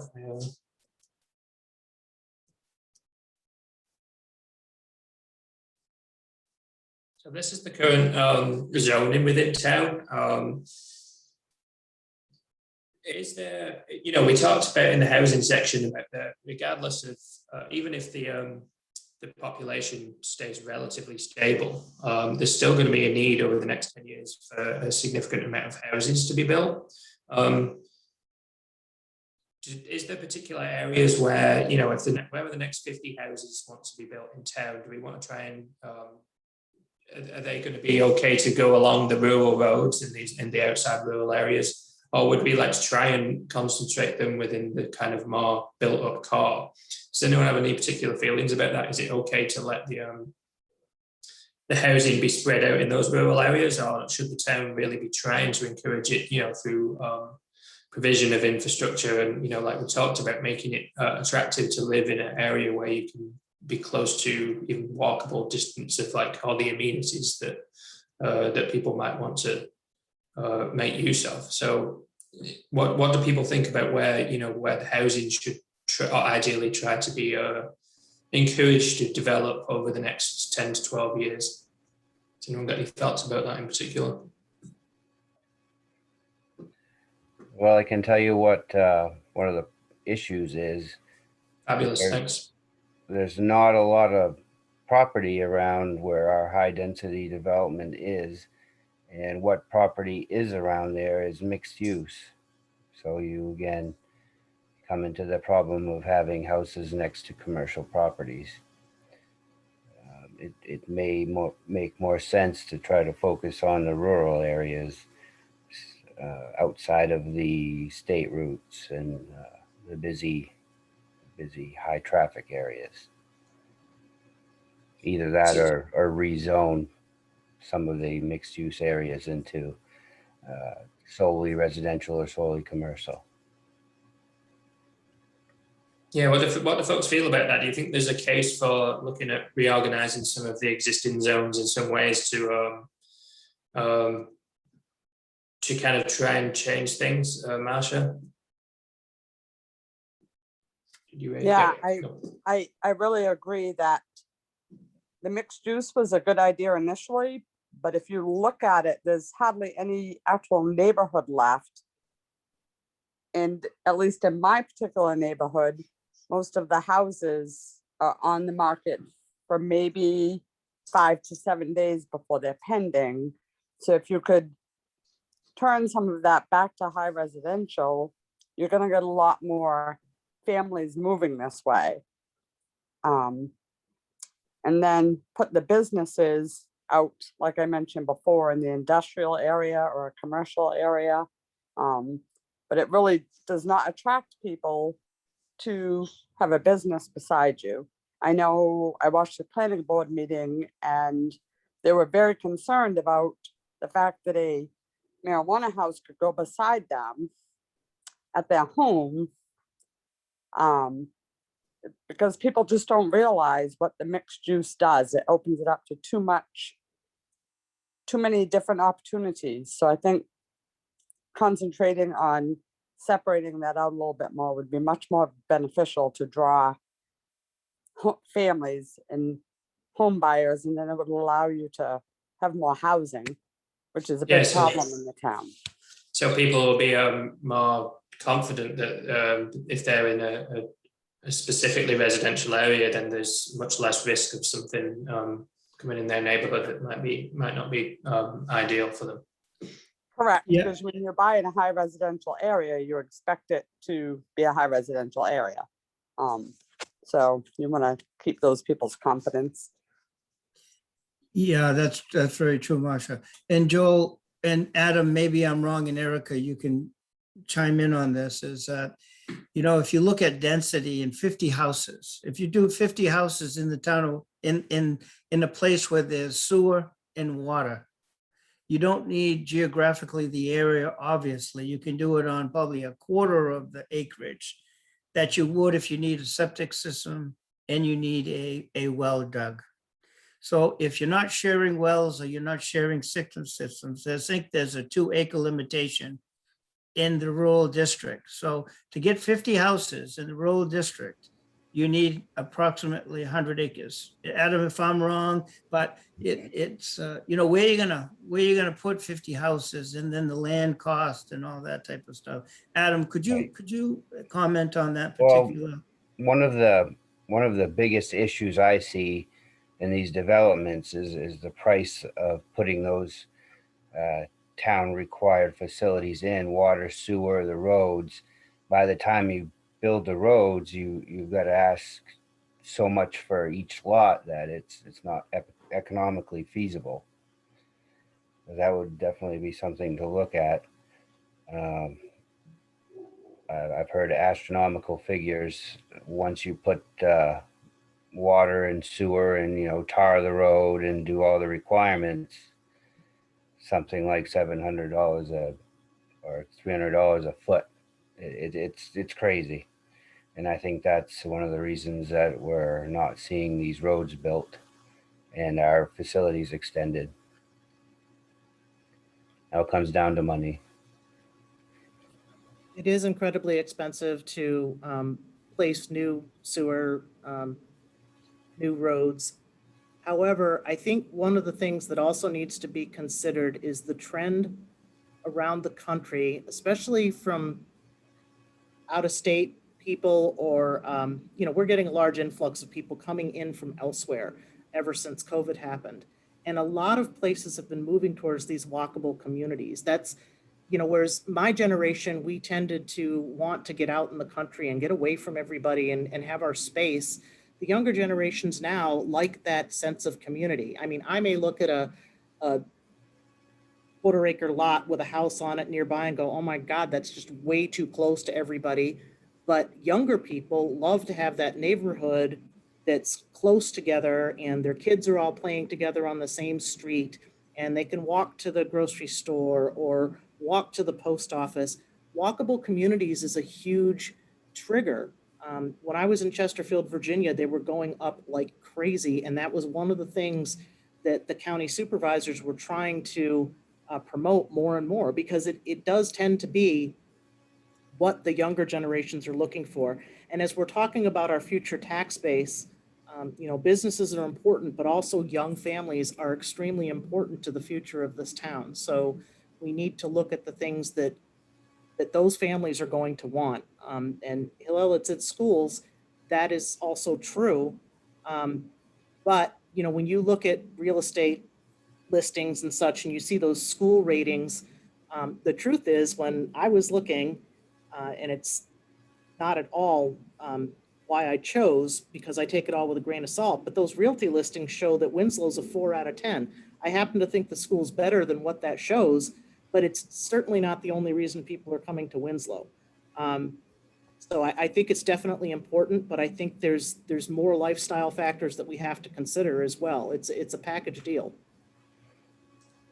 Hillel, do you want to make a comment?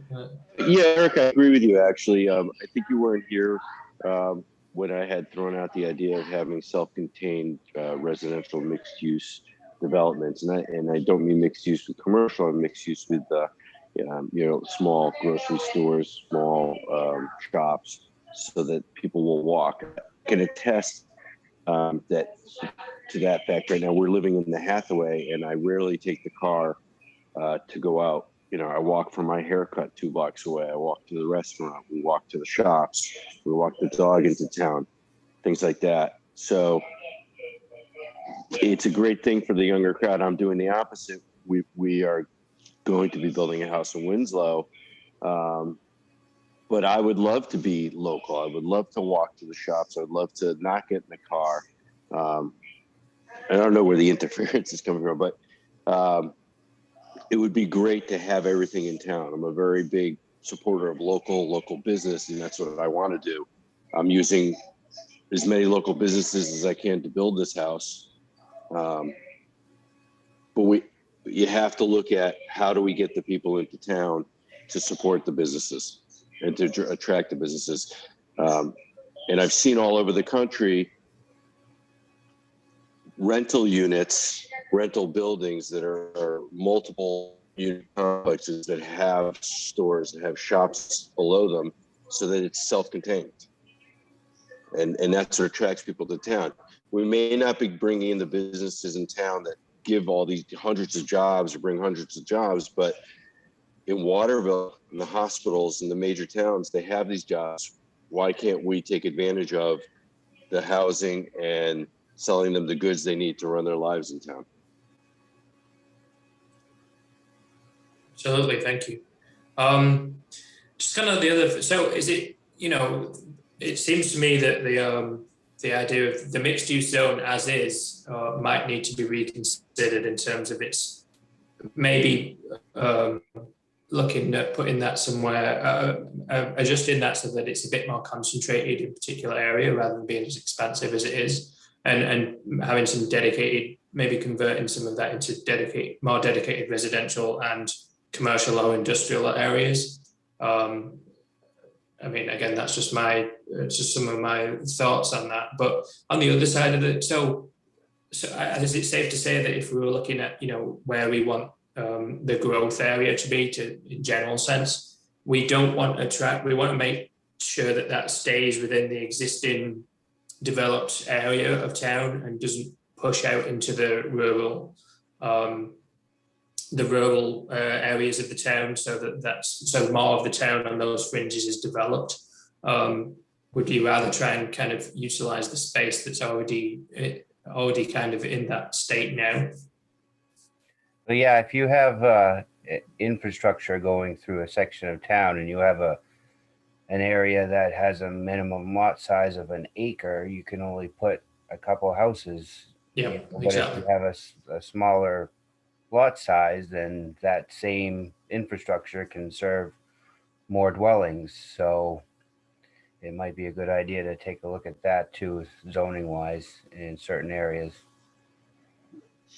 Yeah, I think, I mean, the flip side of this coin is, where to try and encourage development, but also where to try and protect from development. I'm sure there's a lot of people, we've talked about having this, kind of denser community area where people can move on, but I'm sure, like Eric is saying, there's a large amount of people who value the open rural space in the town, out on those rural roads for, the larger lot sizes, the places that you can live, but also, for the value of the natural resources for recreation, even, passive recreation in the rural areas. So do we think the town has kind of adequate regulations or, any problems with protecting natural resources? Are things like Patty's Pond, is there good enough strong regulations to make sure that water quality is kind of maintained,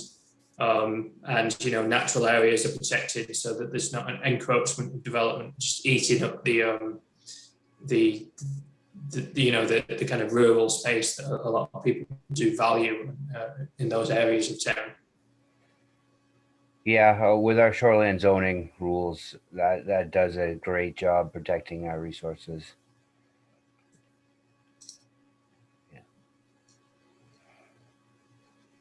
That's good to know. And you also have the conservation district specifically. I assume it's tied to the watershed of Patty's Pond there. It is. It's an overlay. So that must have specific additional things in there to protect water quality, for like phosphorus. Yeah. Does it have phosphorus controls? It does, but it really falls down to the shoreland zoning and anywhere around those areas, they're already protected. So I don't see the need for further regulation in those areas. Okay, so it seems like that's generally adequate. Marcia?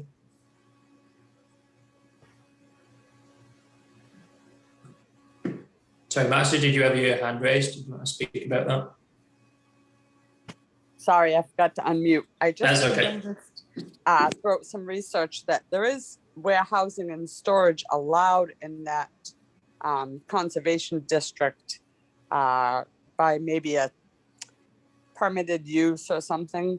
That's just a little bit concerning. Yeah, conditional use. That's a little bit concerning as to how much could actually end up getting developed there. I don't know if that's something to look at.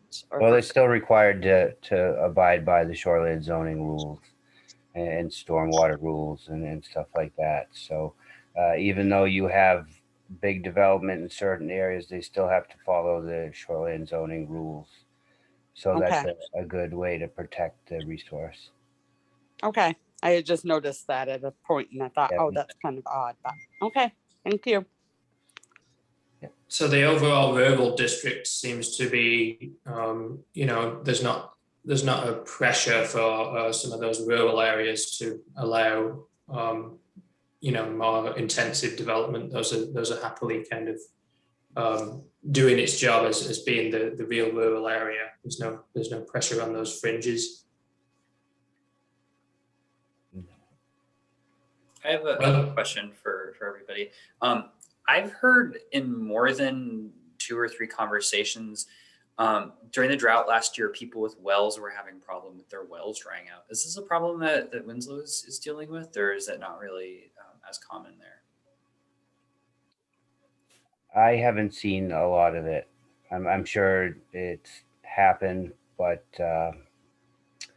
I didn't hear any big news about it being a big issue in Winslow.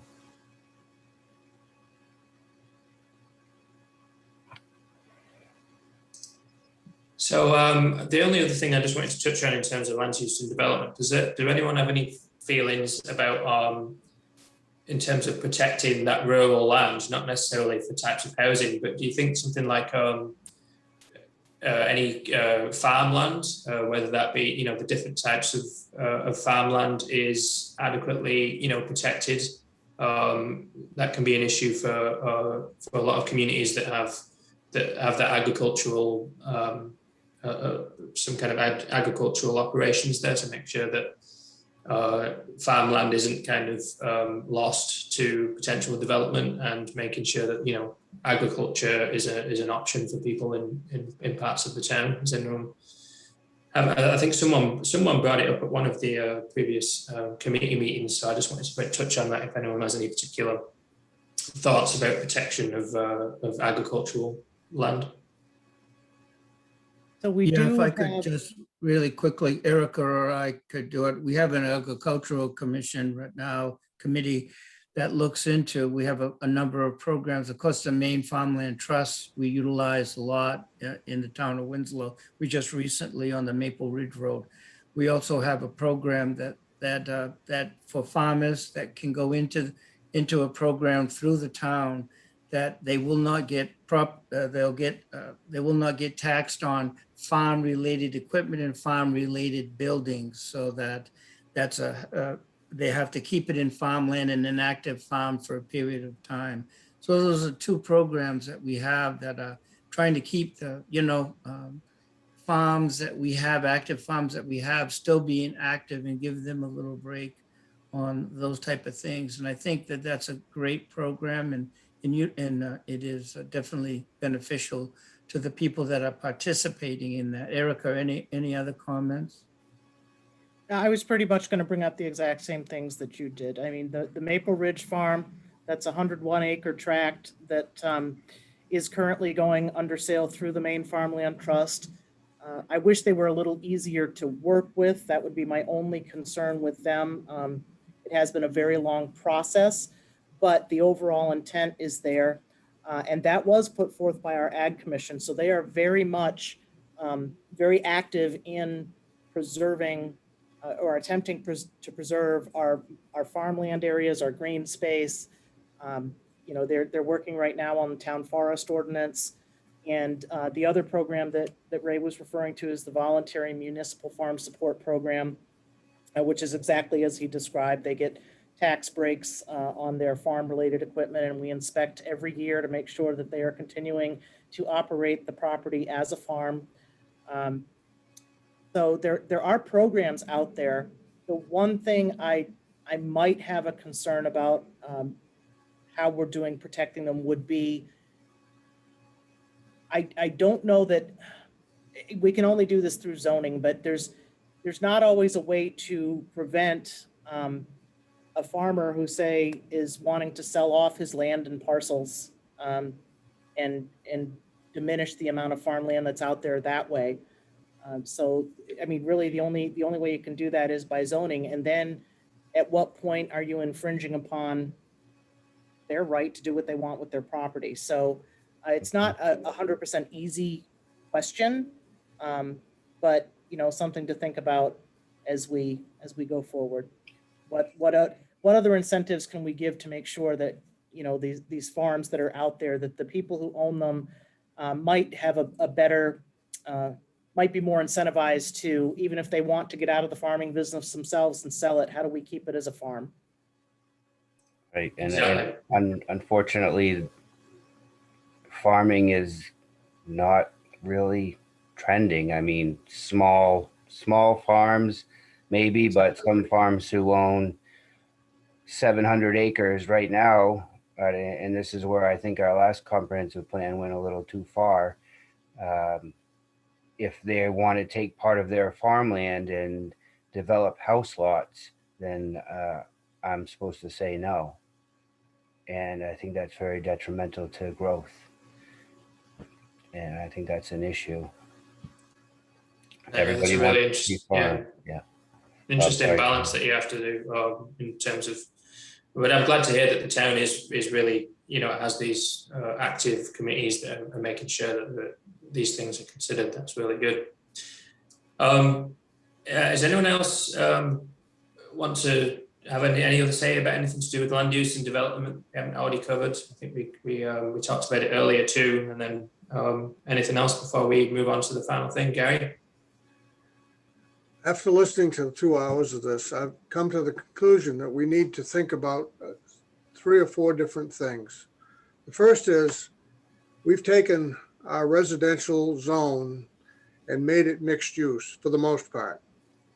So as a result of that, we've intensified, or we've emphasized businesses to work in the residential zones. That was a mistake, my opinion. One that's very difficult to reverse at this point. As I said at the beginning, we need to come up with a commercial zone that offers the right incentives for businesses to locate in those commercial zones. That said, we also need to protect the landowners in the residential zones. In other words, make an emphasis on those businesses that have now located within the residential zones to look at possibly expanding to that commercial zone and go back to the point where we used to have residential A, B, and C without mixed use. Now that's a big thing to do. I mean, I'm not suggesting that can happen overnight. It might take 5 or 10 years to do it, but we need to think about that. The other thing we need to think about, in my opinion, is providing, if we're going to be a bedroom community for Waterville, we need to provide some kind of option for people who want to develop multi units for those folks. Waterville did it, Crestwood Park, there are others over there. I don't know that that's a possibility for us, but it's something we might want to look at. The bottom line is if we want to have people living in Winslow who work in Waterville or work in other businesses in the commercial zone, we got to provide them with a place to do it. And we can't infringe upon the rural zone to the point where those folks are totally, they're put in a position where, well, I've got to sell off 300 acres so that we can do this. I don't know the answer, but I think the general trend is to go away from mixed use, go back to the thought process that we used to have when this town was originally developed and the zoning board, the zoning was originally developed for this town. I was on the zoning board back in the 70s and 80s. I've been on the planning board 2 different times for a period of time. I see this as we need to reverse some of the things that we did in 2008. By doing that, you got to provide the alternatives for those folks to relocate. If you do that, you can come up with a process that may provide us both the commercial zone that we want, or I think we need, and the residential zones that we need to have to provide that bedroom space. So there's no clear answer. But we're in the planning position for the next 10 years. And my view is that we need to look at everybody's needs and everybody's prerogatives, including the rural zone, and try to come up with a mix that works, but doesn't take away the residential properties that are now being encumbered by businesses. I hope that makes sense. I'm not trying to be difficult or Not at all, Gary. No. It seems to me that the time has come for us to really make a decision on what Winslow looks like. Yep, I think that's what we're here for. That's great. And I think mixed use has its place, and I think there may be there's still some areas that might be appropriate, but this is great input, and this is the kind of things that we want to kind of get information on now. Marcia, did you want to comment on that? Yes, I think part of the problem with the mixed use really was the process used, or at least more recently. It would go to the planning board would make a decision, it would then go to the council for a vote. And abutters were never notified until the public hearing portion at the council. I think if you're going to have mixed use, the public hearing portion should happen at the planning board level so that they all have, everybody has a full understanding initially. So it's not necessarily that mixed use can never happen, but that residents' input needs to happen much earlier in the process. I think that's really been a big issue with this all. It was just like planning board would vote it, council would vote through, the public hearing would come, residents speak, and the council would just vote with the planning board because they're an appointed board by the council. So I think a change in process would help with that a lot. And have that happen at the planning board level and not the public hearing at the planning board level and not at the council's second reading. That is, Marcia, where we've gone to with that. That's why the last mixed use zone that came up when we had the public hearing on April 5th, it was a combined public hearing with both the planning board and with the council. So we had one public hearing where both bodies are present, but then it reverts back to the planning board to have their deliberations. And then they will make their recommendation to move forward to the council. But the public hearing is at the planning board level. It's just the council also attends that. And then we instead of having two public hearings, we have one public hearing. Everybody's hearing the same speakers. Everybody's getting the same story. And then planning board goes back and has their deliberations, then does their job. And once they make their recommendation, then council can do their job. Oh, okay. I just don't hear a whole lot of conversation between any of the public, like the council, and there was not a whole lot of discussion in the open public. There's not ever been a whole lot of discussion about this particular area in the open forum between the councilors or even at the planning board meeting that night, that public hearing. So I just think the public input needs to really be earlier and heard and then discussed openly so that people can understand where town officials are coming from. Yeah, and I think COVID may have hurt us too. And I know exactly which, obviously you and I have had a lot of discussions. Yes. But I think, coming in on this late, I think COVID kind of hurt us, particularly with that last public hearing. I think, July we'll be moving back into having meetings be actually open to the public. And that is the best way for us to hold our public hearings so that everybody does get their chance to speak and we do have that dialogue, because a public hearing is really the only time that there's an actual dialogue between the elected body and the public. Public comment period, by contrast, is strictly a time for a citizen to be able to make a statement about their position or their opinion on a matter, and there is no back and forth with the council at that point. So I agree that that we've had some issues with that. I think it was a process we needed to improve. I hope the steps we've taken are going to address a lot of those issues. And I hope getting back to a more normal mode of business will also help us with some of that interaction that should be going on between the residents and the council and the planning board. Yeah, that sounds great. Thank you. Thank you, folks. Just cognizant of the time, I just want to hopefully just take a few more minutes just to do the last section here. I know we've just hit on 8 o'clock. The very last thing I just wanted to get a little bit of input on is the proposed or what will be the new vision statement for that kind of goes at the beginning of this plan. The idea here is to kind of encapsulate just a particular kind of statement that the town uses as its overall kind of guidance for how it wants the town to be in the future. There was an old fairly simple one from the old 2008 plan, which is just listed at the top there. Initial discussions with the comprehensive plan committee thought that we should expand that out. There were certain keywords that we wanted to hit. So I kind of, I threw together this new template, which everyone is hopefully able to take a look at.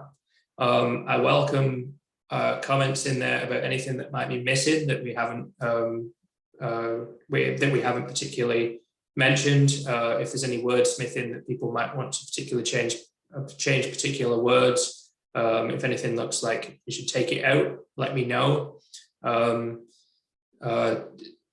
if there's anything, any other kind of ideas that people, I think the idea is we want to keep it fairly brief. I mean, I've literally separated this out into kind of 3 main sentences. So hopefully this tries to, it does try, it's almost like you try and hit these keywords that people want to hear, that Winslow wants to associate itself with, in the future. So if people have a chance just to look at that, does anything jump out to them that might be particularly, missing in particular that we might want to add, or something that doesn't look quite right, we might want to tweak the wording on? What do people think? I know they've had a chance to look at that.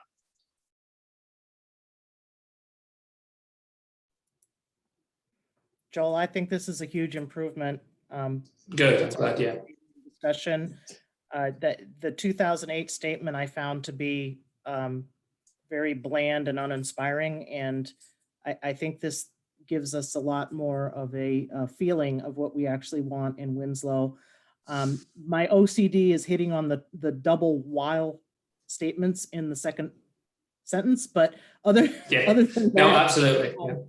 I like what you've done with this here.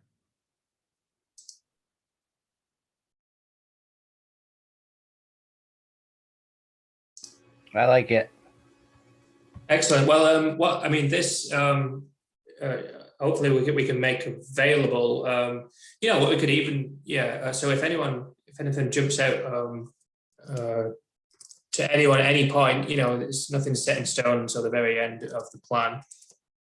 So if anyone occurs to anything, and again, we can share this around various different times, feel free just to drop me an email or contact me in any way, anonymously or otherwise, and let me know if you want to see any changes. I think you're quite right. We just remove that double instance. I think I might have been crafting those separately and then put them together. I didn't notice that there was those 2 while. So we'll figure out something a little. It will keep the main. Yeah, go ahead. The only thing I would think of is maybe change one of the its to we. We welcome collaboration. I mean, make it more inclusive. Yep. Yeah, just make sure that the actual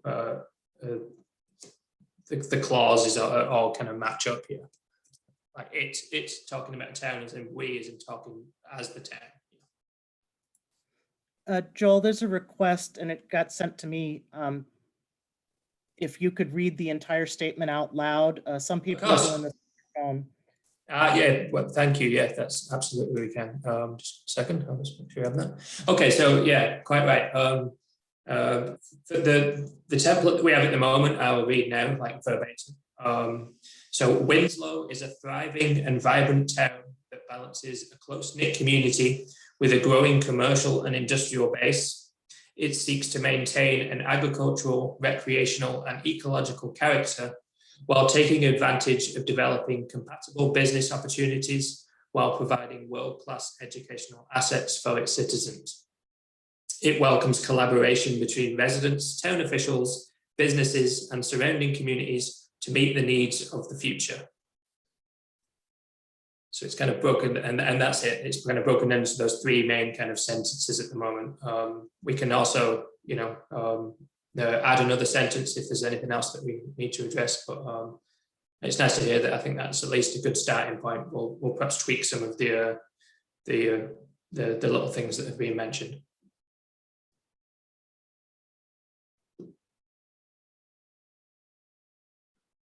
Well, good. Thank you very much. I'm glad that we don't necessarily have to completely No, I'm start sorry. again.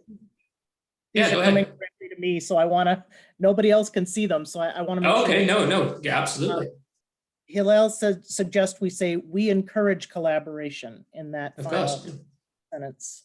Wonderful.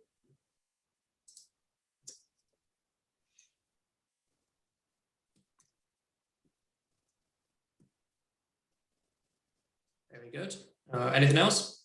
Oh, there's something in the chat. Let me see here. Yeah, thanks, Masha. That's great.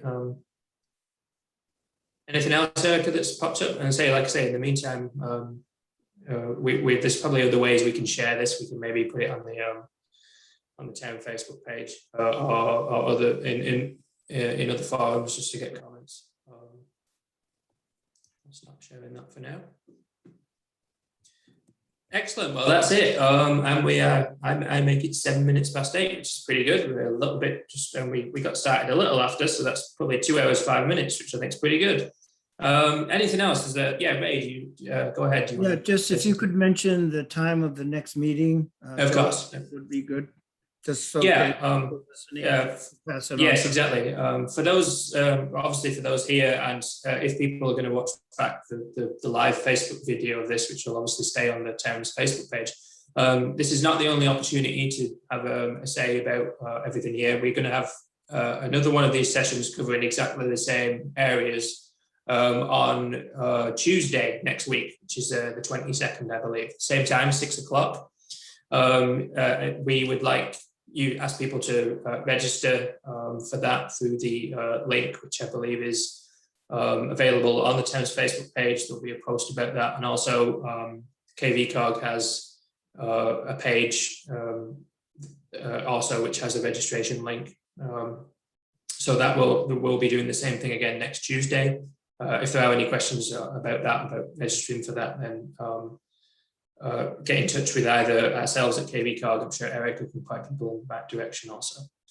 And also, you know, at any other point, if it's not necessarily to be on either of these meetings, if people have comments, ideas, thoughts about not just what we've talked about tonight, but anything related to the comprehensive plan, which is essentially anything related to the town, feel free to pass comments on through you know, however people would feel comfortable. Emails directly to me. My email is available through the KVCOG website. It's just jgreenwood@kvcog.org. I assume, Erica, you won't mind taking comments directly at the town, and those can be passed on and we can incorporate that into our feedback. The whole idea is that hopefully the committee will get as much feedback as they can and feel comfortable about going forward, forming ideas and policies for this plan. And of course, the plan itself, once complete, will have to go for a town vote and town review in the end. So there should be plenty of opportunities to people to have their input and make sure that their voices are heard in this. Okay, so if there's nothing else, thank you so much, everyone, for coming out. I appreciate it. I think that went really well. I think Will's fingers are smoking, because I think, if you check that live Google document, there were plenty of good quality notes there that we got. People are welcome to, you know, just review that, make sure that everything is in there that they looks. But I mean, looking at it and knowing Will, it looks absolutely thorough, and everyone's information was jotted down, if not verbatim, then very close. So thank you so much for that, Will. I appreciate it. That's great. And all this information can be available too, if people want to look at things directly. So that's up there on the link. Ray? Yeah, Joel, just one really quick comment is, of course, the town of Winslow over the next couple of years is really heading into a very transitional period. I think, you know, before we've always had issues, but now we really need to modernize. We really need the good ideas of all the citizens of the town of Winslow that come in. And I think I can speak for Erica and the town council, is that we are very receptive to new ideas, and we don't have all the answers what's going to happen in the future. But collectively, if we just do it, you know, get all the people with all the good ideas that come in, I'm sure that we can collectively get Winslow to the point that we have to modernize, but we also have to be careful of the population size and the residents of the town of Winslow. So we welcome anybody that has ideas to come in and become part of this community. And in the future, I think we're at a stage where we really can make a big difference in the next 5 years for the town of Winslow.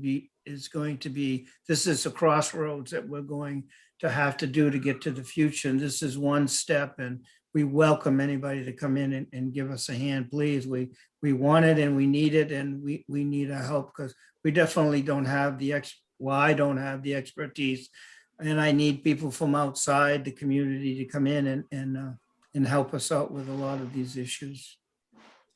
Thank you, Ray. Yeah, and I'll just say that if we can get as much of that information and ideas and things kind of included in a comprehensive plan, then it can truly serve as a guidance document for the town. So a good comprehensive plan is there and can be referred to, not just finished and put away, but can be referred to and be a good guidance document for the town going forward to make these decisions. Okay, well, if no one's got any other comments or anything else, I will say good night to everyone and thank you so much. I appreciate it, and I may see some of you folks very soon, but if not, I will. I'm sure we will talk at some point in the near future. Thank you, everyone. Everyone have a nice night. I appreciate it. Thank you all. Thank you. Take care. Hey, Joel, I'm gonna go ahead and download this Google Doc and email it directly to you. Okay. I'll leave it available online for people who have that link if they want to take a look, but I'll go ahead and make sure that you have the most current version of it. Wonderful. Thanks, Will. It looks great. Thanks again. Yep. Thanks.